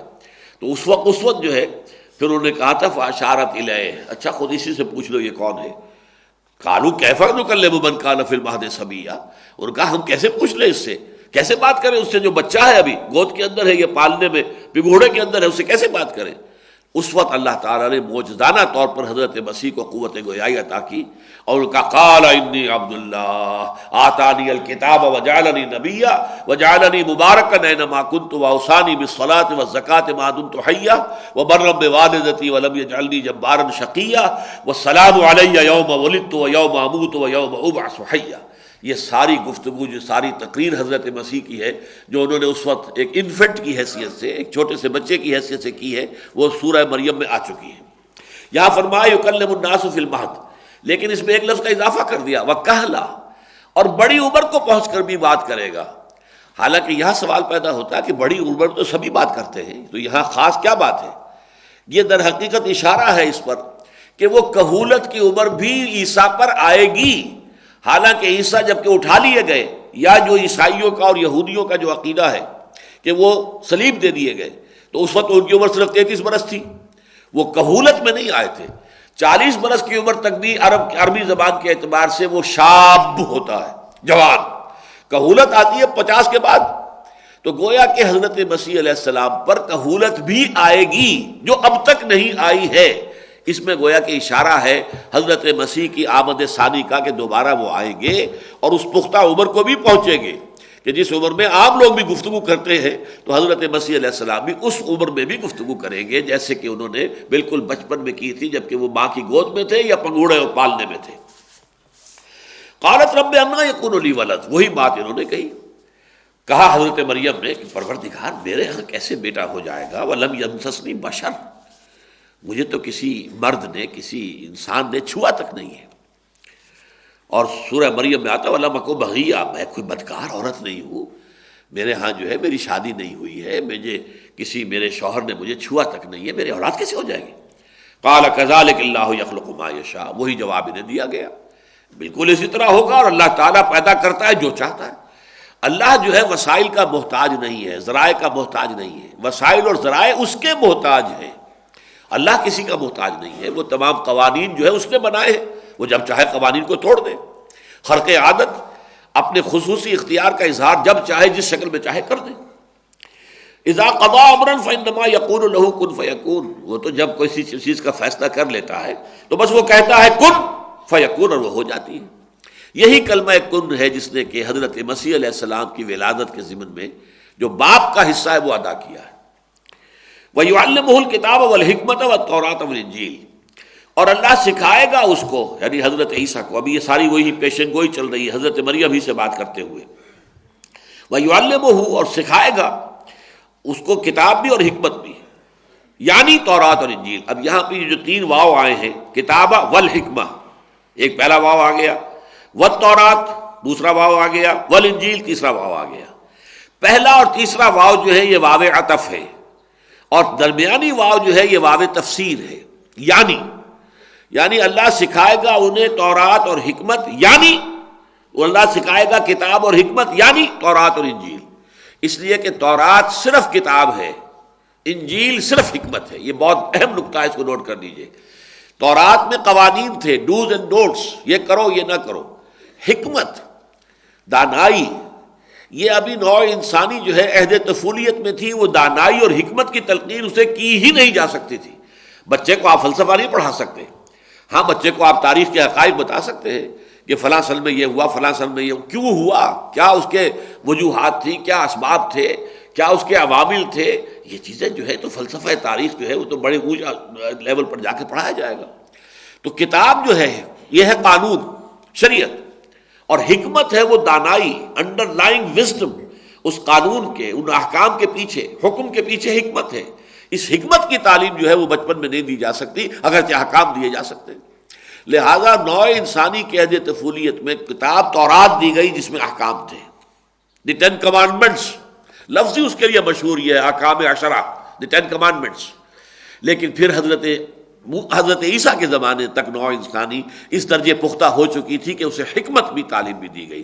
تو کہ یعلمہ الکتاب والحکمہ، اللہ اسے سکھائے گا کتاب یعنی قانون بھی اور حکمت دانائی بھی، یعنی والتورات والانجیل، یعنی تورات بھی اور انجیل بھی۔ تورات تو پہلے سے موجود ہوگی، اللہ تعالیٰ اس کی تعلیم اسے دے دے گا، اور انجیل اسے عطا فرمائے گا۔ وَرَسُولًا إِلَىٰ بَنِي اسرائیل۔ اب یہاں یہ نوٹ کرنے کے قابل ہے بات، وہ ہوگا ایک رسول بنی اسرائیل کی طرف۔ جب یہ دو کنٹمپریریز ہمارے سامنے آتے ہیں، حضرت یحییٰ، لیکن ان کے لیے آخری لفظ جو آیا ہے وہ نبیم من الصالحین، وہ صالحین میں سے نبی ہوں گے، ٹھیک۔ حضرت عیسیٰ کے بارے میں آ رہا رسولاً الی بنی اسرائیل، وہ رسول ہوں گے بنی اسرائیل کی طرف۔ یہ فرق ہے ان دونوں شخصیتوں کے مابین۔ حضرت یحییٰ نبی ہیں، رسول نہیں ہیں۔ حضرت عیسیٰ رسول ہیں، لہذا حضرت یحییٰ قتل کر دیے گئے۔ ایک ڈانسنگ گرل جو ہے، اس کی فرمائش کے اوپر بادشاہ نے حکم دے دیا اور حضرت یحییٰ کا سر قلم کر کے اور طباق میں رکھ کر پیش کر دیا گیا، ہو گیا۔ حضرت عیسیٰ کو قتل نہیں کر سکتے تھے، وما قتلوہ یقینا، اس لیے کہ وہ تو اللہ کے رسول تھے، لہذا اللہ نے انہیں زندہ اٹھا لیا۔ ان کے اوپر کوئی بھی مرحلہ جو ہے وما قتلوہ وما صلبوہ ولکن شبہ لہ، یہ فرق نوٹ کر لیجئے کہ نبی جو ہے وہ قتل ہو سکتا ہے، رسول ہرگز قتل نہیں ہو سکتا، چاہے اس کی اپنی کتنی ہی خواہش ہو۔ حضور کی اتنی شدید خواہش تھی کہ میں اللہ کی راہ میں قتل ہو جاؤں، لَوَدِدتُّ أَنْ أُقْتَلَ فِي سَبِيلِ اللَّهِ ثُمَّ أُحْيَا ثُمَّ أُقْتَلَ ثُمَّ أُحْيَا ثُمَّ أُقْتَلَ۔ اب آپ اندازہ کیجئے کتنی شدید خواہش ہے۔ میری بڑی خواہش ہے کہ میں اللہ کی راہ میں قتل ہو جاؤں، پھر مجھے زندہ کیا جائے، پھر میں قتل ہو جاؤں، پھر مجھے زندہ کیا جائے، لیکن یہ خواہش پوری نہیں ہو سکتی۔ کیوں؟ کہ اللہ کا قانون جو ہے اس کے خلاف ہے۔ یہ رسول وہ مغلوب نہیں ہو سکتا، مقتول کیسے ہوگا؟ ہاں نبی قتل ہو سکتا ہے۔ تو بڑا بنیادی فرق ہے اس میں، اگرچہ اس میں پھر مسائل جو ہیں ہم نے اگرچہ بڑی تفصیل سے ان چیزوں میں بحث کی ہوئی ہے، بہت سے حضرات کے لیے نئی باتیں ہوں گی۔ یہ نبی اور رسول میں فرق کیا ہے؟ دیکھیے، پہلی بات یہ ہے نبی عام ہے، رسول خاص ہے، یعنی ہر نبی رسول نہیں ہو سکتا، لیکن ہر رسول لازماً نبی ہے۔ نبی نہیں ہوگا تو رسول نہیں ہو سکتا، لیکن ہر نبی رسول نہیں ہے۔ ایک بات تو یہ سمجھ لیجئے جو متفق علیہ ہے تمام علماء کے درمیان، کہ نبی عام ہے، رسول خاص ہے۔ ہر رسول لازماً نبی ہے، ہر نبی لازماً رسول نہیں ہے۔ اب اس کی جو میں نے واضح کی ہے بات ایک تمثیل کے ذریعے سے، جو کہ ہمارے معاشرے میں ہی اگر ہم مثالیں لیں تو سمجھ میں آتا ہے، کہ ایک ہمارے یہاں کارڈر ہے، سی ایس پی ہے، سی ایس پی کا امتحان پاس کر لیا ہے، اب ان کی ٹریننگ ہو گئی ہے۔ اب یہ سی ایس پی جو ہے کسی وقت ڈپٹی کمشنر لگا ہوا ہے ساہیوال کا، یہ اس کی اپوائنٹمنٹ ہے۔ کارڈر اس کا کیا سی ایس پی، ایک سی ایس پی ہے، ایک پی سی ایس ہے، ایک فلاں ہے، ایک فلاں ہے، یہ تو لیولز ہے نا مختلف۔ سی ایس پی جو آفیسر ہے وہ کبھی ہو سکتا ہے ڈپٹی کمشنر ساہیوال، کبھی وہ ہو سکتا ہے کہ منسٹری کے اندر سیکرٹری لگا ہوا ہو، تو اس کا کارڈر تو رہے گا وہی سی ایس پی کارڈر ہے، لیکن اس کا اپوائنٹمنٹ جو ہے وہ ایز ڈی سی یا ایز سیکرٹری ہے۔ اسی طرح نبوت ایک کارڈر ہے، اس میں سے منتخب کر کے پھر جس کو اپوائنٹمنٹ دے دی جائے، جاؤ وہاں اذهب الى فرعون انه طغى، جاؤ فرعون کی طرف، وہ بڑا سرکش ہو گیا ہے، یہ اپوائنٹمنٹ ہو گئی۔ جاؤ فلاں قوم کی طرف، انہیں خبردار کرو، اب یہ اپوائنٹمنٹ ہو گئی۔ جب اپوائنٹڈ ہو جاتا ہے کوئی نبی کسی خاص قوم یا کسی خاص علاقے یا کسی خاص شہر کی طرف، اب وہ رسول ہے، وہ اللہ کا نمائندہ ہے۔ اللہ کا نمائندہ جو بن کر جب وہ آیا ہے قوم کے پاس، اگر قوم اس کے خلاف کوئی اقدام کرے گی تو گویا وہ اللہ کو چیلنج کر رہی ہے۔ لہذا اللہ تعالیٰ جو ہے کتب اللہ لاغلبن انا ورسولی، اللہ نے طے کیا ہوا ہے کہ میں اور میرے رسول غالب آ کر رہیں گے۔ یہ ہو ہی نہیں سکتا کہ اللہ کے رسولوں کے اوپر کوئی غالب آ سکے۔ حضرت نوح علیہ السلام نے اسی لیے یہ دعا کی تھی، فریاد کی تھی، انی مغلوب فانتصر، پروردگار میں تو مغلوب ہوا جا رہا ہوں، میری قوم جو ہے یہ کافر جو ہے مجھ پر غالب آتے چلے جا رہے ہیں، میری مدد کر۔ تو مدد آئی اور پوری قوم کو ہلاک کر دیا گیا اور رسولوں کو بچا لیا گیا۔ یہی معاملہ حضرت ہود کا ہوا، حضرت صالح کا ہوا، حضرت شعیب کا ہوا، حضرت لوط کا ہوا، سب کا معاملہ رسول بچا لیے جاتے ہیں۔ تو یہ جو ہے اس میں ان تھوڑے سے الفاظ کے ذریعے سے بھی جو بہت بڑی بڑی حقیقتیں مثمر ہوتی ہیں، یہ در حقیقت ان پر کھلتی ہیں کہ جن کے ذہن میں سوال پیدا ہو جائے۔ سوال پیدا ہو گیا بھائی نبی اور رسول میں کوئی فرق ہے؟ جیسے ایک بڑی موٹی بات ہے، مسلم اور مومن میں کوئی فرق ہے؟ جہاد اور قتال میں کوئی فرق ہے؟ اب لوگ اکثر و بیشتر ان اصطلاحات کو مترادفات کے طور پر استعمال کرتے ہیں۔ مومن مسلم، مسلم مومن ایک ہی بات ہے، جہاد قتال، قتال جہاد ایک ہی بات ہے، نبی رسول، رسول نبی ایک ہی بات ہے، قطعاً نہیں ہے۔ جب دو اصطلاحات جدا ہیں، حالانکہ وہ مسلم یہ کسی زبان کے کوئی سے دو لفظ بھی بالکل ہم معنی نہیں ہوتے، کوئی نہ کوئی باریک فرق ہوتا. جیسا کہ میں نے آپ کو بتایا استفاء اور اجتباء فرق ہے بہت بڑا. استفاء میں چوائس ہے، کسی کی پسند اور ناپسند کا معاملہ ہے، اور اجتباء میں کسی کا سلیکشن ہے کسی مقصد کے لیے، وہ طے کیا جائے گا اس مقصد کے لیے کون موضوع ہے. تو زمین و آسمان کا فرق ہو گیا. اسی طرح نبی اور رسول کا معاملہ ہے. باقی تفصیلات میں زیادہ جانے کا یہ موقع نہیں ہے. نوٹ کر لیجئے کہ حضرت یحییٰ کے لیے جتنے الفاظ آئے ان میں ٹاپ موسٹ رسول نبی من الصالحین، اور حضرت عیسیٰ کے لیے رسولا الی بنی اسرائیل. اب یہاں پہ حضرت مسیح علیہ السلام کی ولادت کا واقعہ، پھر ان کے جوان کیسے ہوئے، پھر کس کن مراحل سے وہ گزرے ہیں، ان سب کو چھوڑ کر اب حضرت مسیح کی دعوت شروع ہوئی ہے.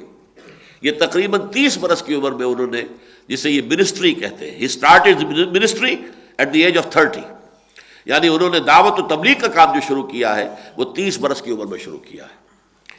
انی قد جئتکم بآیۃ من ربکم، حضرت مسیح نے یہ کہا اپنی قوم سے، بنی اسرائیل سے، کہ میں آیا ہوں تمہارے پاس تمہارے رب کی طرف سے ایک نشانی لے کر. ایک نہیں کئی نشانیاں. وہ کیا کیا نشانیاں ہیں؟ نمبر 1، انی اخلق لکم من الطین کہیۃ الطیر فانفخ فیہ فیکون طیرا باذن اللہ، کہ میں تمہارے سامنے، لکم سے مراد ہے تمہارے سامنے، میں بناؤں گا گارے سے ایک پرندے کی شکل، پھر اس میں پھونک ماروں گا اور وہ اڑتا ہوا پرندہ بن جائے گا. یہ ہے تخلیق حیات، اللہ کا خاص عمل ہے. لیکن اللہ تعالیٰ نے یہ عظیم معجزہ بھی حضرت مسیح علیہ السلام کو عطا کیا ہے. جو حصی معجزات ہوتے ہیں وہ معجزہ جو آنکھ سے دیکھا جا سکے، اس میں ٹاپ کے معجزات ہوئے جو حضرت مسیح کو دیے گئے. اس سے اونچا کوئی سوال ہی پیدا نہیں ہوتا. احیاء موتا اور خلق حیات، زندہ کر دینا مردوں کو. قم باذن اللہ، قبر میں آپ نے سامنے کھڑے ہو کر پکارا ہے لازرس کم آؤٹ، اور لازرس باہر آ گیا ہے. وہ دفن کیا جا چکا تھا کئی دن پہلے، وہ نکل کے باہر آ گیا. تو یہ ہوا. اس حوالے سے جو ٹاپ کے ہو سکتے ہیں معجزے وہ دیے گئے. انی اخلق لکم من الطین کہیۃ الطیر فانفخ فیہ فیکون طیرا باذن اللہ وابرئ الاکمہ والابرص، اور میں درست کر دیتا ہوں مادرزاد اندھے کو بھی کوڑھی کو بھی. ہاتھ پھیرتے تھے اور وہ مادرزاد اندھا، کبھی اس نے دیکھا ہی نہیں، کوئی روشنی کی کوئی ایک کرن کبھی نہیں دیکھی. ایک تو وہ اندھے ہوتے ہیں جیسے پہلے جن کو بینائی تھی اور پھر کسی عارضے سے، کوئی فرض کیجئے کہ اس کا کوئی بڑا ناخونہ پڑ گیا ہے اس پہ کارنیا پر، اس کی وجہ سے بینائی ختم ہو گئی ہے، اور یہ کہ آپ آپریشن کے ذریعے سے بھی کارنیا کو اگر وہاں سے ہٹا دیں، بدل دیں، بینائی آ جائے گی. یہی آپریشن ہوتا ہے ٹرانسپلانٹ آف کارنیا کا. لیکن یہ کہ وہ تو مادرزاد جو تھا اس کے بھی ہاتھ پھیرا ہے اور اس کی آنکھیں دیکھنے والی ہو گئی. اور کوڑھی، وہ مرض کے جو لا علاج اور انتہائی یوں سمجھیے کہ تکلیف دہ اور قابل نفرت، جس کا کہ قریب جو ہے کوئی جانا پسند نہیں کرتا تھا، ہاتھ پھیرتے تھے اور وہ صحیح ہو جاتا تھا. وَأُحْيِي الْمَوْتَىٰ بِإِذْنِ اللَّهِ، اور میں مردوں کو زندہ کر دیتا ہوں اللہ کے حکم سے. وَأُنَبِّئُكُم بِمَا تَأْكُلُونَ وَمَا تَدَّخِرُونَ فِي بُيُوتِكُمْ، اور میں تو تمہیں بتا دیتا ہوں کیا تم کھا کر آئے ہو اور کیا تم اپنے گھر میں چھوڑ کر آئے ہو، بچا کر آئے ہو. اپنے فریج میں کیا کچھ رکھا ہوا ہے تم نہیں، میرے علم میں ہے، میں تمہیں بتا دیتا ہوں. ان فی ذلک لآیۃ لکم، یہ سب چیزیں ایک نشانی ہے تمہارے لیے کہ تم پہچان لو کہ میں اللہ کا رسول ہوں، اللہ کی طرف سے فرستادہ ہوں، تمہارے لیے آخری موقع بن کر آیا ہوں کہ اب بھی درست ہو جاؤ. اس لیے کہ بنی اسرائیل بہت زبردست زوال سے دو چار ہو چکے تھے. ان کا زوال یہ تھا کہ جہاں تک تو مذہب کے قانونی چیزیں ہیں ان پر تو بڑی مضبوطی کے ساتھ جمے ہوئے تھے، بلکہ اس کی تو بال کی کھال اتارتے تھے. لیکن جو دین کی اصل روح ہے، خشیت اللہ، اللہ کا تقوی، اللہ کا خوف، خلق خدا کے لیے رحم دلی، مودت کا ہونا، شفقت کا ہونا، ہمدردی کا، یہ چیزیں بالکل ختم ہو چکی تھی. ایک بالکل بے جان ڈھانچہ جو ہے وہ دین کا بن کر رہ گیا تھا ان کے ہاں. حالانکہ بڑے بڑے منصب تھے ان کے ہاں، بڑے بڑے علماء تھے، ان کی ایک مذہبی عدالت تھی، بہت بڑی عدالت. اس مذہبی عدالت ہی نے حضرت مسیح کو مرتد قرار دے کر واجب القتل قرار دیا تھا اور سولی کا فیصلہ کیا تھا.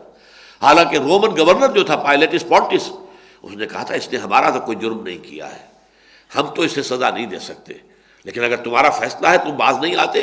تو اس نے باقاعدہ ایک تشت کے اندر پانی منگایا اور اپنے ہاتھ دھوئے. I wash my hands of the blood of Jesus, میں اس مسیح کے ہاتھ، جو خون تم کروا رہے ہو میرے ہاتھوں، اس لیے کہ ظاہر بات ہے کہ وہاں پر حکومت اصل میں جو تھی وہ رومیوں کی تھی، لیکن ایک آٹونومی انہوں نے دے رکھی تھی یہودیوں کو، اور ان کا جو بھی ان کا مذہبی ایک نظام تھا، ان کا جو کائفاس تھا، جو سب سے بڑا ان کا پریسٹ تھا، چیف پریسٹ، اور اس کی ایک عدالت تھی، اس نے فیصلہ دے دیا۔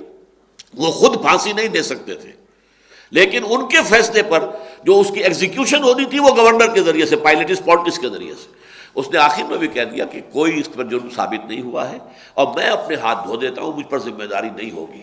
البتہ اب آ کر اس صدی میں پوپ نے یہ ساری جو خون تھا حضرت مسیح کا، ان کے اپنے عقیدے کے مطابق تھے، سوری جو دیے گئے ہیں، جو یہودیوں نے سوری دی تھی، اب یہودیوں کو بری کر دیا ہے پوپ نے۔ یہودی نہیں ہے ملزم اس کے اور مجرم، بلکہ یہ رومن امپائر نے کیا تھا۔ پوری تاریخ 2000 برس کی جو ہے وہ جو ان کے ہاں چلی آ رہی تھی، اس کو انہوں نے تبدیل کیا، اس لیے کہ اب وہ جو ہے جادو، وہ جو سر چڑھ کر بولے، یہودی ان کے سروں پر مسلط ہو چکا ہے، اس درجے مسلط ہو چکا ہے کہ انہیں اپنی پوری تاریخ بدلنی پڑ رہی ہے ان کے لیے، ان کی پیمپرنگ کے لیے اور ان کو خوش کرنے کے لیے۔ ورنہ یہ ہے کہ اب بھی موجود ہے، آپ کو مل جائے گا بائبل میں، اب بھی سب کچھ لکھا ہوا موجود ہے کہ کائفاس تھا کہ جس نے یہ فیصلہ کیا، جس نے اپنے کپڑے پھاڑے کہ مسیح نے جو ہے وہ کفر بکا ہے اور یہ مرتد ہے، یہ واجب القتل ہے، اور اس کا فتویٰ دے کر بھیجا ہے کہ آپ جاؤ پائلٹس پونٹس کے پاس کہ اس کو سولی چڑھا دو۔ اور اس نے آخری وقت میں بھی کہا ہے کہ میرے پاس کوئی ثبوت نہیں پہنچا ہے، لیکن یہ کہ بہرحال تمہارا معاملہ ہے اور تمہیں سیزر نے یا جو بھی رومن ایمپرر تھا اختیار دے رکھا ہے کہ مذہبی معاملات میں تمہیں جو ہے آٹونومی حاصل ہے، تمہارے فیصلے جو ہے ایگزیکیوٹ ہم کریں گے۔ تو لہذا پھر سولی ان کے کہنے کے مطابق دی گئی۔ حقیقت میں حضرت مسیح کو ان سے پہلے اٹھا لیا گیا، اور جو بات کہی ہے برنباس کی انجیل میں آئی ہے کہ حضرت مسیح کے جس حواری نے، جو جیوڈاس اسکیریوٹ جس کا نام تھا، جیوڈاس اسکیریوٹ، اس نے گرفتار کروایا تھا حضرت مسیح کو۔ حضرت مسیح جو ہے ایک جگہ پر روپوش تھے، ایک باغ کے اندر، اس نے مخبری کی، گرفتار کرایا۔ تو برنباس یہ کہتے ہیں کہ اس کی شکل بدل دی گئی، حضرت مسیح کی صورت بنا دی گئی اس کی۔ حضرت مسیح کو تو فرشتے اٹھا کر آسمان پر لے گئے، 4 فرشتے اترے اور حضرت مسیح کو اٹھا کر لے گئے، اور جیوڈاس کی شکل بنا دی گئی حضرت مسیح کی۔ تو جب وہ فوجی اندر آئے ہیں پکڑنے کے لیے، تو جو بقیہ جو حواری تھے انہوں نے اس جیوڈاس کو مخاطب کر کے کہا، اے ہمارے استاد۔ لوگوں نے سمجھا بس یہی مسیح ہے، پکڑ لیا، اور وہ ہے جو سولی دیا گیا ہے۔ یہ ہے کہ جو ایونجیلیم برنابے، جو gospel of the Lord according to Saint Barnabas, Barnabas کی جو انجیل ہے اس میں یہ تفصیل ہے، قرآن میں کہیں نہیں ہے، حدیث میں کہیں نہیں ہے، اور ہماری تفسیروں میں کہیں نہیں ہے، کسی تفسیر میں نہیں ہے، اس لیے کہ یہ برنباس کی انجیل جو ہے دنیا میں تھی ہی نہیں۔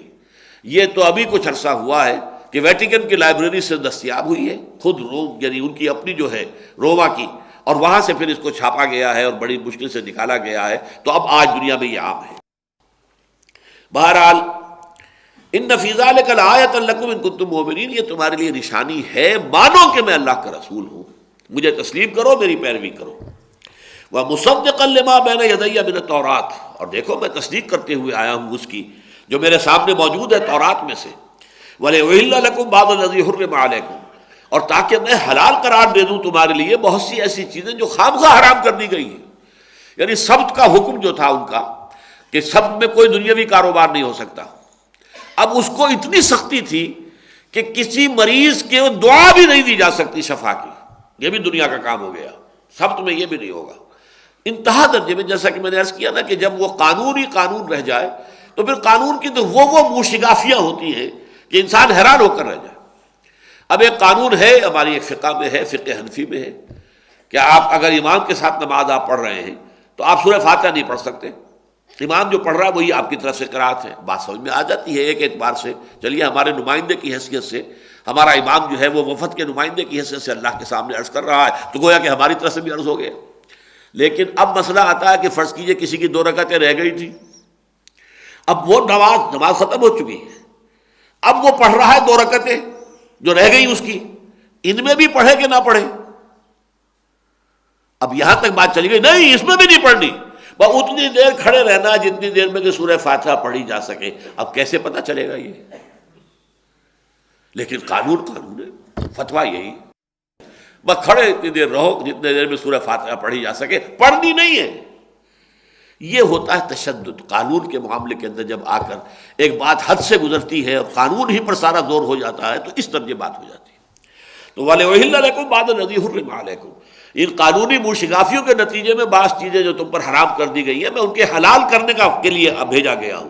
وجئتکم بآیۃ من ربکم، اور میں تمہارے پاس آیا ہوں اب تمہارے رب کی طرف سے آیت لے کر، نشانی لے کر، فاتقوا اللہ واطیعون، بس اللہ کا تقوی اختیار کرو اور میری اطاعت کرو۔ رسول کا معاملہ یہ ہوتا ہے کہ وہ اپنی ذاتی اطاعت کا مطالبہ کرتا ہے، نبی نہیں کرتا۔ نبی ذاتی اطاعت کا مطالبہ نہیں کرتا، نبی صرف اللہ کو ماننے، اللہ کی عبادت کرنے کی اس کی تلقین کرے گا، اپنے حکم کی اطاعت کا حکم نہیں دے گا۔ لیکن رسول وہ کہے گا اللہ کی بندگی کرو، ان اعبدوا اللہ واطیعون، اور میری اطاعت کرو۔ رسول کا معاملہ جو ہے نبی اور رسول کے فرق میں، اس کو بھی نوٹ کر دیجیے۔ ان اللہ ربی و ربکم، اور جان لو کہ اللہ ہی میرا بھی رب ہے اور تمہارا بھی رب ہے، فاعبدوہ، بس اسی کی عبادت کرو، پرستش اسی کی ہوگی۔ ھذا صراط مستقیم، یہی سیدھا راستہ ہے۔ فلما احس عیسیٰ منہم الکفر، جب عیسیٰ نے محسوس کیا ان کی طرف سے کفر کو کہ یہ تو اب اڑ گئے ہیں، یہ ٹلنے والے نہیں ہیں، یہ اب اپنے موقف سے ہٹنے والے نہیں ہیں، یہ میری بات نہیں مانیں گے، قال من انصاری الی اللہ، تو اب انہوں نے ایک ندا بلند کی، کون ہے میرے مددگار اللہ کی طرف؟ یعنی قوم بحیثیت مجموعی مجھے ماننے کو تیار نہیں ہے، اب کون ہے وہ انڈیویجولز کہ جو مجھے مان لیں اور میرا ساتھ دیں؟ اور یہ وہی بات ہے کہ جو سورہ صف میں بھی آئی ہے، اس کے آخر میں آئی ہے، من انصاری اللہ قال الحواریون نحن انصار اللہ، انہوں نے جواب میں کہا کہ ہم اللہ کے بندے ہیں۔ پھر یہ سورہ حدید میں آئی ہے تاکہ اللہ دیکھ لے، وَلِيَعْلَمَ اللَّهُ مَن يَنصُرُهُ وَرُسُلَهُ بِالْغَيْبِ، اللہ دیکھنا چاہتا ہے کہ کون ہے اس کے وہ وفادار بندے جو اس کی اور اس کے رسولوں کی غیب کے باوجود مدد کرتے ہیں۔ تو اللہ کی مدد بھی ہے اس لیے کہ وہ اللہ کے رسول ہیں، اللہ کی بندگی کی دعوت دے رہے ہیں، اگر آپ ان کا ساتھ دیں گے تو یہ اللہ کی مدد ہو گئی، اللہ کے دین کو قائم کرنے کے لیے اس میدان میں آ گئے ہیں تو اللہ کی مدد ہے۔ اور چونکہ رسول اس کام کے اوپر فائز ہوا ہے، رسول کو تو اس کے لیے گویا کہ وہ معمور کیا گیا ہے، لہذا مدد رسول کی بھی ہو گئی۔ تو یہاں حضرت عیسیٰ نے نعرہ لگایا، ندا بلند کی، من انصار اللہ قال الحواریون نحن انصار اللہ، حواریین نے کہا ہم ہیں اللہ کے مددگار۔ یہ حواری کے لفظ کے بارے میں بھی جان لیجئے، اصل میں کہتے یہ ہے کہ حضرت مسیح کو سب سے پہلے جن دو اشخاص نے مانا اور ان کی شاگردی اختیار کی وہ دھوبی تھے، اور یہ لفظ ان کے ہاں دھوبی کے لیے جو ہے مستعمل تھا، کپڑے کو صاف کرنا، سفید ہو جائے، عام طور پر کپڑے سفید پہنے جاتے تھے، جب میلے ہو گئے ہیں تو اس کے میل کچیل ہے تو دھوبی جو ہے ان کو صاف کر کے پھر وہ سفیدی جو ہے اس کی وہ چمک جاتی ہے، تو اسی سے لفظ حور جس سے بنا ہے، حواری بھی اسی سے ہے۔ تو جیسے قال الحواریون، اب ان کے لیے یہ ایک نام پڑ گیا، باقی جو لوگ بھی بعد میں آئے، مچھلیاں پکڑنے والے بھی آئے اور کام کرنے والے بھی آئے، لیکن یہ کہ ابتدا جو ہوئی اس کی تو وہ دو دھوبیوں سے ہوئی تھی، لہٰذا یہ حواریین ان کے لیے گویا کہ ایک علم کے طور پر، علامت کے طور پر یہی لفظ اختیار کر لیا گیا۔ قال الحواریون نحن انصار اللہ آمنا باللہ، نمبر ایک تو یہ کہ ہم اللہ پر ایمان لائے، واشہد بأننا مسلمون، اور آپ گواہی دیجئے کہ ہم اللہ کے فرما بردار ہیں، ہم نے اطاعت قبول کر لی ہے، ہم نے اپنے آپ کو اللہ کی چوکٹ پر لا گرایا ہے۔ ربنا آمنا بما انزلتا، اے پروردگار ہم ایمان لائے اس پر جو تو نے نازل فرمائی، حضرت مسیح پر انجیل نازل ہوئی، اب اس پر ایمان لائے۔ واتبعنا الرسول، اور اے اللہ ہم پیروی کر رہے ہیں تیرے رسول کی، جسے تو نے رسول بنا کر بھیجا ہے عیسیٰ ابن مریم کو، ہم نے اس کی اتباع ہم نے قبول کیا۔ پچھلے درس میں یہ فرق آ چکا تھا اطاعت اور اتباع کا، یہ اتباع ہے در حقیقت حواریین نے جو حضرت عیسیٰ کا کیا ہے، کہ پھر انہوں نے اپنی زندگی تج دی ہے، صرف ایک کام، دعوت اس دین کی، کوئی اور دنیاوی کاروبار، کوئی اور پروفیشن، کچھ نہیں، قطعاً نہیں۔ وہ اتباع جو میں نے پچھلی مرتبہ آپ سے عرض کیا تھا کہ اطاعت اور اتباع میں زمین و آسمان کا فرق ہے۔ اطاعت تو وہ شے ہے کہ جو اسلام کا لازمی تقاضا ہے، اطیعوا اللہ واطیعوا الرسول، اور اگر تم اس سے تولیتم، روگردانی کرو گے، فإن اللہ لا يحب الکافرین، اللہ ایسے کافروں کو پسند نہیں کرتا۔ اطاعت سے سرتابی کے معنی تو کفر ہے۔ اتباع یہ ہے کہ نہ صرف اس چیز کو مانو جس کا حکم دیا جا رہا ہو، بلکہ ان چیزوں میں بھی نقش قدم کی پیروی کرو کہ جو وہ کر رہے ہیں، اگرچہ انہوں نے حکم نہیں دیا اس کا۔ انہوں نے کسی کو حکم نہیں دیا کہ تم اپنا کاروبار دنیاوی بالکل چھوڑ دو، لگ جاؤ صرف اسی کام میں جیسے میں لگا ہوا، نہیں۔ لیکن جن لوگوں نے اپنی آزاد مرضی سے کیا، کیا کہنے ان کے، چاہے وہ اصحاب صفہ تھے، فقراء صحابہ تھے، یا بعد میں صوفیاء کرام تھے، انہوں نے کوئی کاروبار، کوئی دنیاوی کوئی مصروفیت، کوئی مشغولیت نہیں رکھی، بلکہ اپنے آپ کو گویا کہ وقف کر دیا دین کے لیے. تو یہ ہے اتباع. واتبعنا الرسول، ہم نے تیرے رسول کیا ہے پروردگار، ہم نے اتباع جو ہے قبول کیا. اور واقعہ یہ کہ انہوں نے ثابت کیا ہے. پھر جس طریقے سے انہوں نے سختیاں جھیلی ہیں، مصیبتیں آئی ہیں، یہودیوں نے انہیں پرسیکیوٹ کیا، رومنز نے انہیں پرسیکیوٹ کیا، دوہری آزمائشیں آئی ہیں حواریین مسیح پر. اس لیے کہ چند لوگ تھے، حضرت مسیح کے بارے میں 12 حواری تھے، جن میں سے ایک جو ہے اس نے تو غداری بھی کی، اور اس کے بعد ان کا کہنا یہ ہے کہ اس نے خودکشی کر لی تھی بعد میں. اور برنباس کا کہنا یہ ہے کہ وہی ہے جو سولی چڑھا ہے حضرت مسیح کی جگہ پر، اس کی شکل بدل دی گئی تھی، حضرت مسیح کے مشابہ بنا دی گئی تھی. باقی کہتے ہیں کہ 72 آدمی اور بھی تھے کہ جنہوں نے کسی درجے میں انہیں مانا ہے. کل اتنی تعداد تھی. تو یہودی جو ہے انہوں نے بھی شدید پرسیکیوشن کا معاملہ کیا ہے عیسائیوں کے ساتھ، حضرت مسیح کے پیرووں کے ساتھ، اور رومنز نے بھی کیا. یہ تو بہت عرصے کے بعد سن 300 میں، 300 برس بعد ہوا ہے یہ معاملہ. 300 برس بعد کہ جب کانسٹنٹائن جو ایمپرر تھا رومی، اس نے جب مسیحیت قبول کر لی، اب معاملہ بدل گیا. اب عیسائیوں کو وہ طاقت ہو گئی کہ انہوں نے پھر یہودیوں سے جو ہے اپنے پورے حساب کتاب کے ساتھ بدلے چکائے. پھر جو پرسیکیوشن یہود کی ہوئی ہے یورپ کے اندر، اس کا آپ واقعہ ہی ہے کہ ان کے ساتھ جو سختیاں کی گئی، انہیں جس طریقے سے کہ ان سے نفرت کی جاتی تھی، گھیٹوز میں انہیں رکھا جاتا تھا، شہر میں آنے کی انہیں اجازت نہیں ہوتی تھی، ان سے نفرت شدید ہوتی تھی، وہ بالکل اچھوت بنا کر رکھ دیے گئے تھے. یہ سب ہوا. اس کے بعد انہوں نے بڑی محنت کی ہے، بڑی چالیں چلی ہے، عیسائیت کو تفریق کیا ہے، اس کی رومن کیتھولک اور پروٹیسٹنٹس کے اندر بانٹا ہے، اور پھر پروٹیسٹنٹس کی جو ہے وہ اس نے سرپرستی حاصل کی ہے، پھر انہی کے ذریعے سے سود کی اجازت حاصل کی ہے، پھر بینکنگ کا نظام وہاں وضع کیا ہے، پھر یہ کہ دولت کے انبار اپنے پاس جمع کیے ہیں. تمام یورپ کی جو حکومتیں تھیں وہ ان کی مقروض ہوتی تھی، سازشیں کر کے انہیں آپس میں لڑاتے تھے، اور پھر دونوں طرف جو ہے وہ قرض دیتے تھے، اس لیے کہ جنگ میں ضرورت ہوتی ہے اسلحہ کے لیے اور رسد کے لیے قرض کی. اور اس طریقے سے تمام جو یورپین پاورز تھی وہ سب کی سب یہودیوں کی جو ہے مقروض بن کر، جس کو کہ علامہ اقبال اس صدی کے آغاز میں دیکھ آئے تھے کہ فرنگ کی رگے جاں پنجے یہود میں، اس کے لیے انہوں نے کئی 100 برس بڑی کوشش کی ہے. یوں سمجھیے.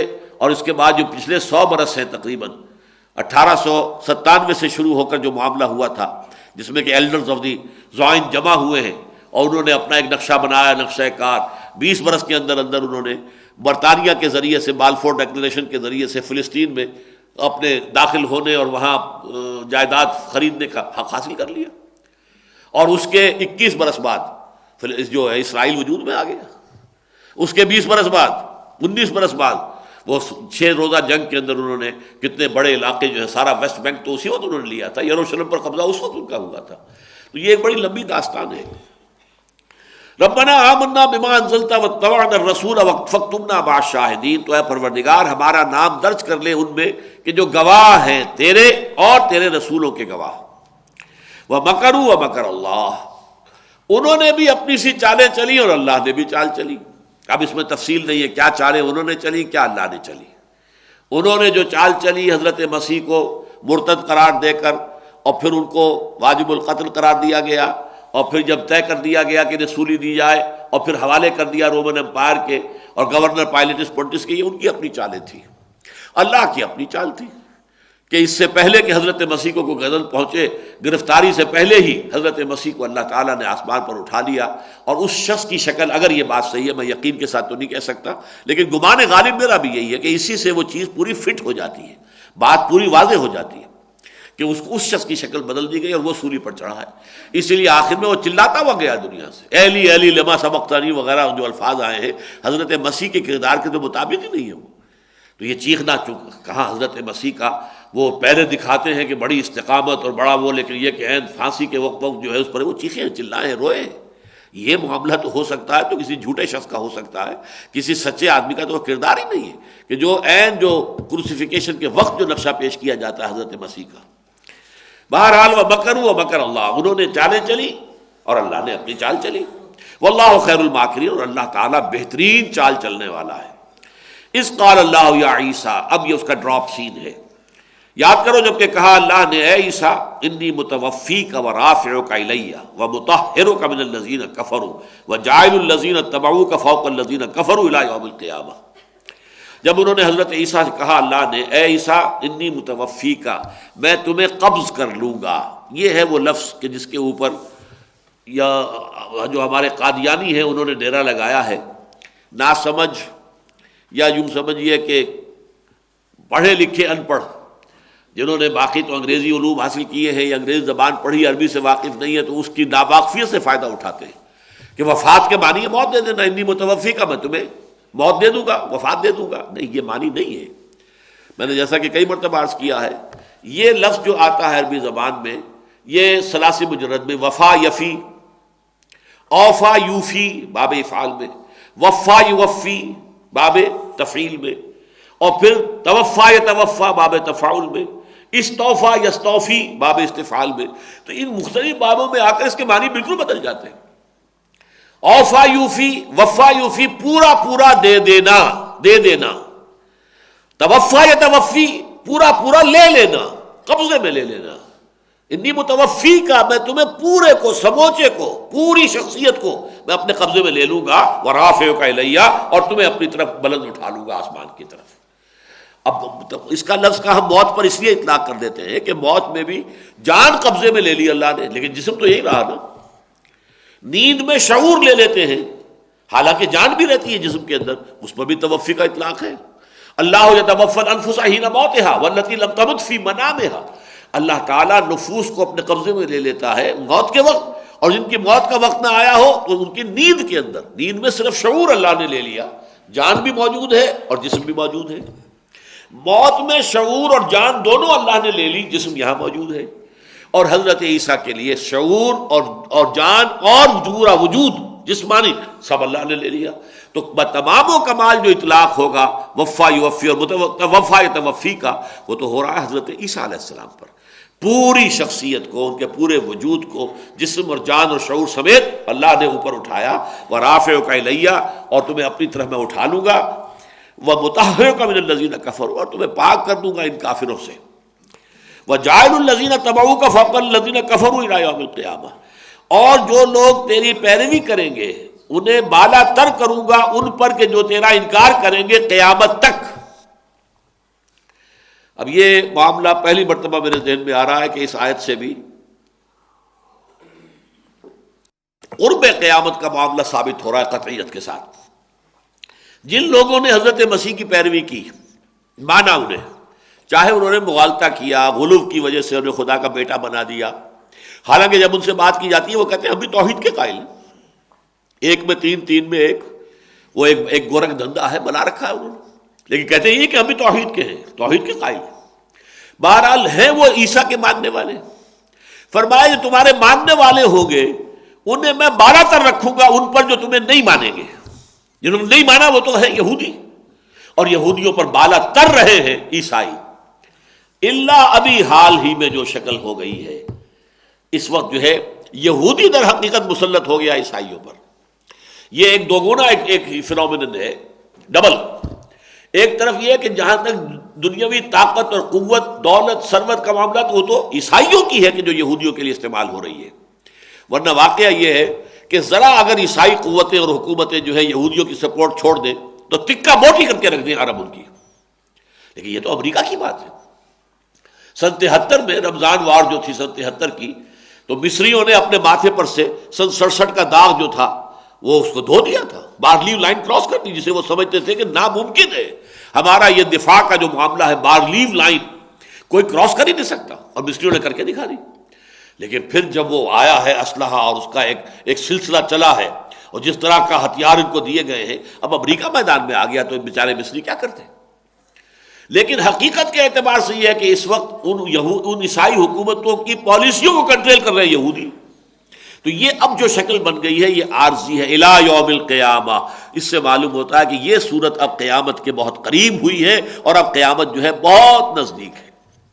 بہرحال اس پر میری اپنی کچھ آراء ہیں جن پر کچھ میں گوئیاں بھی ہوتی رہتی ہیں، کچھ لوگ جو ہے ہرزنی بھی کرتے ہیں، لیکن میری اپنی رائے ہے کہ اب یہ معاملہ زیادہ دور نہیں ہے، اور میرے نزدیک اسی 15ویں صدی ہجری کے اندر یہ سارے واقعات ظہور پذیر ہوں گے اور قیامت آئے گی۔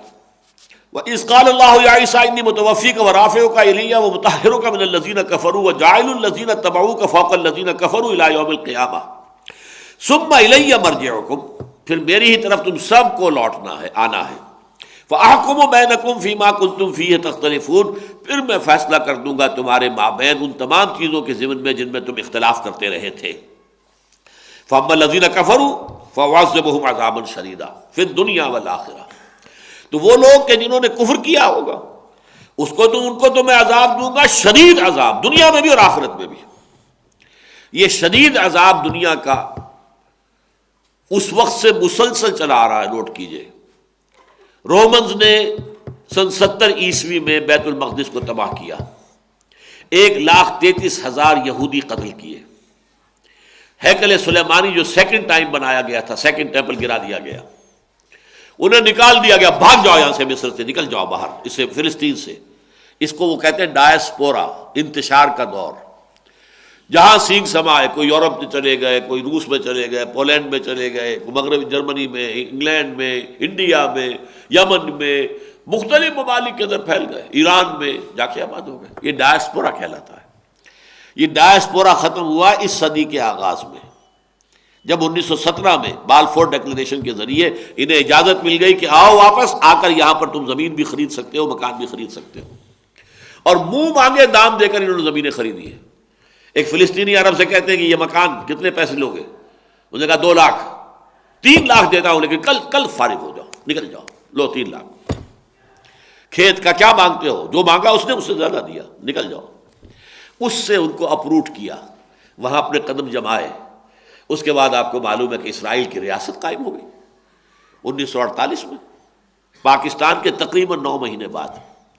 اگست 47 میں پاکستان وجود میں آیا ہے، اور غالباً جون 48 میں اسرائیل وجود میں آیا ہے۔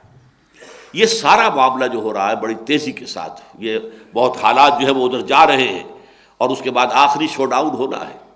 پھر اسی صدی میں جو جرمنوں کے ہاتھوں ان پر عذاب آیا، وَعَذِّبُهُمْ، فرمایا کہ میں انہیں عذاب دوں گا شدید، وَعَذِّبُهُمْ عَذَابًا شَدِيدًا فِي الدُّنْيَا۔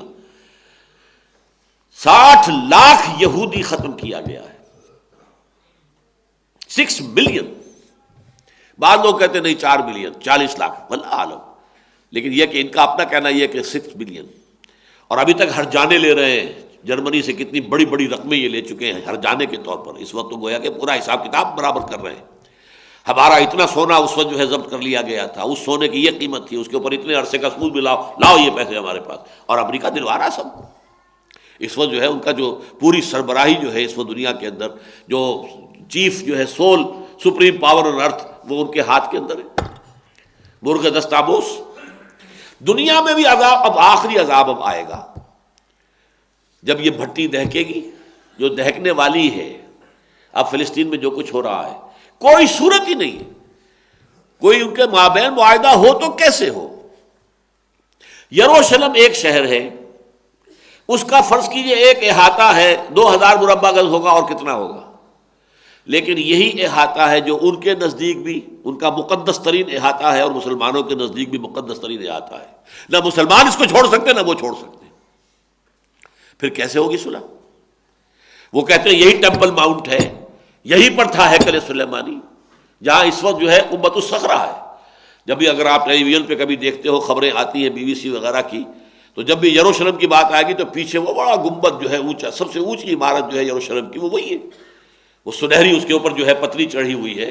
اور شاہ حسین نے، مجھے اب یہ یاد نہیں ہے 30 من تھا کہ 30 ٹن تھا، سونا دیا تھا یہ پتری چڑھانے کے لیے۔ تو اس وقت بھی یہودیوں کے اخبارات نے یہ لکھا تھا یہ سونا ہمارے کام آئے گا جب ہم 3rd ٹیمپل بنائیں گے، یعنی اس کو تو ہم نے گرا ہی دینا ہے، یہ جب گرائیں گے تو یہ سونا ہمیں مل جائے گا، اور یہ سونا پھر ہم اپنے ٹیمپل میں استعمال کریں گے۔ تو انہیں اپنا ٹیمپل بنانا ہے، نتھنگ ڈوئنگ۔ انہوں نے کئی صدیوں کی محنت کر کے یہ مقام حاصل کیا کہ آج یروشلم ان کے قبضے میں ہے۔ اب بھی اگر وہ نہ بنائیں تو اس کا تو مطلب یہ کہ ان کا تو سرے سے اپنے دین سے کوئی تعلق ہے ہی نہیں، پھر لہذا نہ وہ پیچھے ہٹ سکتے، نہ مسلمان پیچھے ہٹ سکتے۔ یہ بھٹی دہکے گی، بہت بڑے پیمانے پر جو بھی مسلمانوں کو سزا ملنی ہے وہ ملے گی، بہت بڑی ملے گی، اس میں کوئی شک نہیں۔ ویل للعرب من شر قد اقترب، تباہی ہے عربوں کے لیے اس برائی سے جو قریب آ چکی ہے، یہ حضور کی حدیث ہے۔ اور ایک اور حدیث ابھی حال ہی میں مجھے ایک اپنے ساتھی نے، مختار فاروقی صاحب نے توجہ دلائی، یہ تو موجود ہے ترمذی شریف کے اندر، من اقتراب الساعۃ ہلاک العرب، قیامت کے قرب کی نشانی یہ بھی ہوگی کہ عرب ہلاک ہو جائیں گے۔ کیوں ہو جائیں گے؟ اس لیے کہ جرم سب سے بڑے مجرم جو ہے امت مسلمہ کے وہ عرب ہیں، ان کی اپنی زبان میں یہ کلام موجود ہے، ہمیں سمجھنے کے لیے پاپڑ بیلنے پڑتے ہیں، ان کی اپنی مادری زبان میں ہے، لیکن انہوں نے اس کتاب کو اپنا امام نہیں بنایا، ان کے پیچھے نہیں چلے، اس کا نظام قائم نہیں کیا۔ لستم علی شیء حتی تقیموا التوراۃ والانجیل وما انزل الیکم من ربکم، لستم علی شیء حتی تقیموا القرآن وما انزل الیکم من ربکم، تمہاری کوئی حیثیت نہیں ہے ہماری نگاہوں میں جب تک کہ تم قرآن کو نافذ نہیں کرتے۔ کسی ایک عرب ملک نے بھی اس کو نافذ نہیں کیا، لہذا مجرم نمبر 1 ہے۔ لیکن ان کو مجرم کو اپنے جرم کی سزا ملنے کے بعد پھر آخری سزا جو ہے وہ یہود کی آئے گی، اور ایکسٹرمینیشن ان کی جو ہے، حدیث میں آتا ہے کہ ہر پتھر جس کے پیچھے یہودی چھپا ہوگا وہ بھی پکار کر کہے گا کہ اے اللہ کے بندے، اے مسلمان، دیکھو میرے پیچھے ایک یہ یہودی چھپا ہوا، آؤ اسے قتل کرو۔ ہر درخت جو ہے گواہی دے گا کہ اے اللہ کے بندے، اے مسلمان، بھی یہ میرے پیچھے ایک یہودی چھپا ہوا ہے، اسے قتل کرو، سوائے ایک درخت کے، غرقد نام کا ایک درخت ہے، وہ یہودیوں کا ہمدرد ہے، وہ تو چھپائے گا، ان کو پناہ دے گا۔ اور آج اسرائیل میں سب سے بڑے پیمانے پر کاشت اسی غرقد کی ہوئی ہے، دے نو اٹ۔ جو کچھ حالات آنے والے ہیں ان کے اہل علم کو معلوم ہے اچھی طرح۔ چنانچہ مجھے ایک صاحب نے بتایا ہے کہ جب یہ موشے دایان داخل ہوا ہے 67 میں، 6 روزہ جنگ جو تھی ستمبر کی، سپٹمبر وار، 6 days وار، جس میں کہ یروشلم ان کے قبضے میں آیا ہے، تو موشے دایان تھا اس وقت، وہ کانا جو ہے ایک آنکھ سے، جس کے بارے میں اس لیے وجہ سے لوگوں نے کہا تھا شاید دجال ہے یہ، تو یہ داخل ہوا۔ اس کے ساتھ جو چیف ربائی تھا وہ یروشلم میں داخل ہوتے ہوئے رو پڑا، اور اس کے منہ سے الفاظ نکلے، so this is the beginning of the end. جو اینڈ کے حالات آنے والے بتائے گئے، اب اس کا آغاز ہو گیا ہے، یعنی ہمارا داخلہ دوبارہ ہو جانا اس شہر کے اندر، یہ در حقیقت ان حالات و واقعات کی گویا کہ تمہید ہے کہ جو آخر میں ہونے ہیں، اور وہ واقعات ان کے علم میں ہونا ہے۔ بہرحال فَأَمَّا الَّذِينَ كَفَرُوا فَأُعَذِّبُهُمْ عَذَابًا شَدِيدًا فِي الدُّنْيَا وَالْآخِرَةِ، جو لوگ کفر کریں گے ان کو تو میں عذاب دوں گا شدید، دنیا میں بھی اور آخرت میں بھی۔ وَمَا لَهُم مِّن نَاصِرِينَ، اور ان کے لیے کوئی نہیں ہوں گے مددگار۔ وَأَمَّا الَّذِينَ آمَنُوا وَعَمِلُوا الصَّالِحَاتِ، رہ گئے وہ لوگ جو ایمان لائے اور نیک عمل کریں، فَيُوَفِّيهِمْ، اب دیکھیے وفا یوفی آ گیا، وہاں تھا توفا یا توفی، متوفی کا، انی متوفی کا، یہاں آ گیا فَيُوَفِّيهِمْ، اللہ پورا پورا دے دے گا ان کو، وفا یوفی پورا پورا دے دینا، توفا یا توفی پورا پورا لے لینا۔ اب یہ گویا ایک دوسرے کے برعکس ہے، لیکن یہ صرف ابواب کے فرق کی وجہ سے یہ فرق واقع ہو جاتا ہے۔ اسی طرح استوفا یستوفی کے معنی بھی پورا پورا لے لینا، اوفا یوفی بھی پورا دینا، وفا یوفی بھی پورا دینا، توفا یا توفا پورا لینا، استوفا یستوفی پورا لینا، یہ دونوں لینے کے لیے بھی 2 باب اور دینے کے لیے بھی 2 باب۔ فَيُوَفِّيهِمْ أُجُورَهُمْ، تو اللہ تعالیٰ ان کے جو بھی ان کی اجرتیں ہوں گی، ان کا حق ہوگا، ان کا جو بھی حق محنت ہوگا وہ انہیں عطا کیا جائے گا پورا پورا۔ وَاللَّهُ لَا يُحِبُّ الظَّالِمِينَ، اور اللہ ظالموں کو پسند نہیں کرتا۔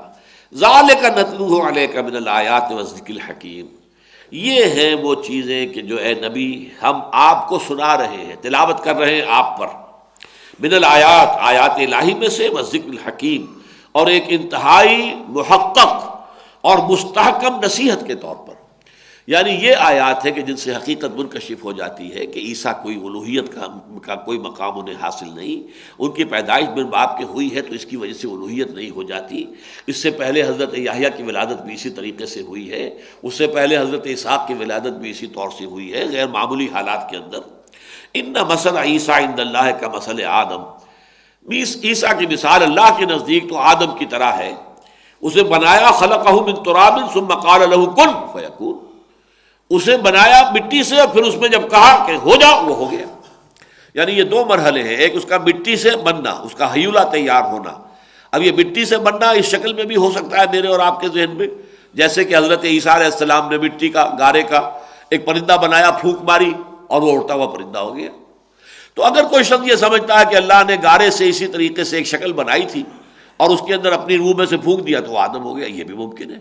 لیکن وہ پیدا کرنا مٹی سے اس طریقے سے بھی ہو سکتا ہے، ان ادوار میں سے ہو کر، واللہ انبتکم من الارض نباتا، جیسے کہ جو ایک پودا جو زمین سے رفتہ رفتہ رفتہ رفتہ ابھرتا ہے، ایسے ہی یہ ایوولوشن کے ذریعے سے انسانی وجود جو ہے، جسمانی وجود، وہ ایوولوشن کے ذریعے سے آیا ہو، پھر اس میں جو روح پھونکی گئی ہے، ثم قال له کن فیکون۔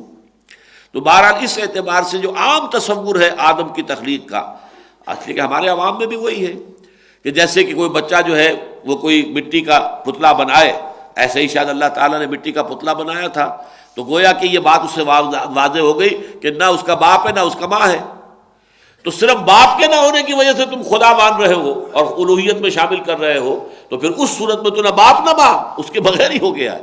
اور حضرت عیسیٰ علیہ السلام اگر پرندے کو پیدا کر رہے تھے اس طور سے تو نہ باپ تھا نہ ماں تھا، ماں تھی۔ اس حوالے سے اس سے کوئی چیز ثابت نہیں ہوتی، کوئی الوہیت ثابت نہیں ہوتی۔ الحق من ربک، یہ حق ہے اے محمد آپ کے رب کی جانب سے صلی اللہ علیہ وسلم۔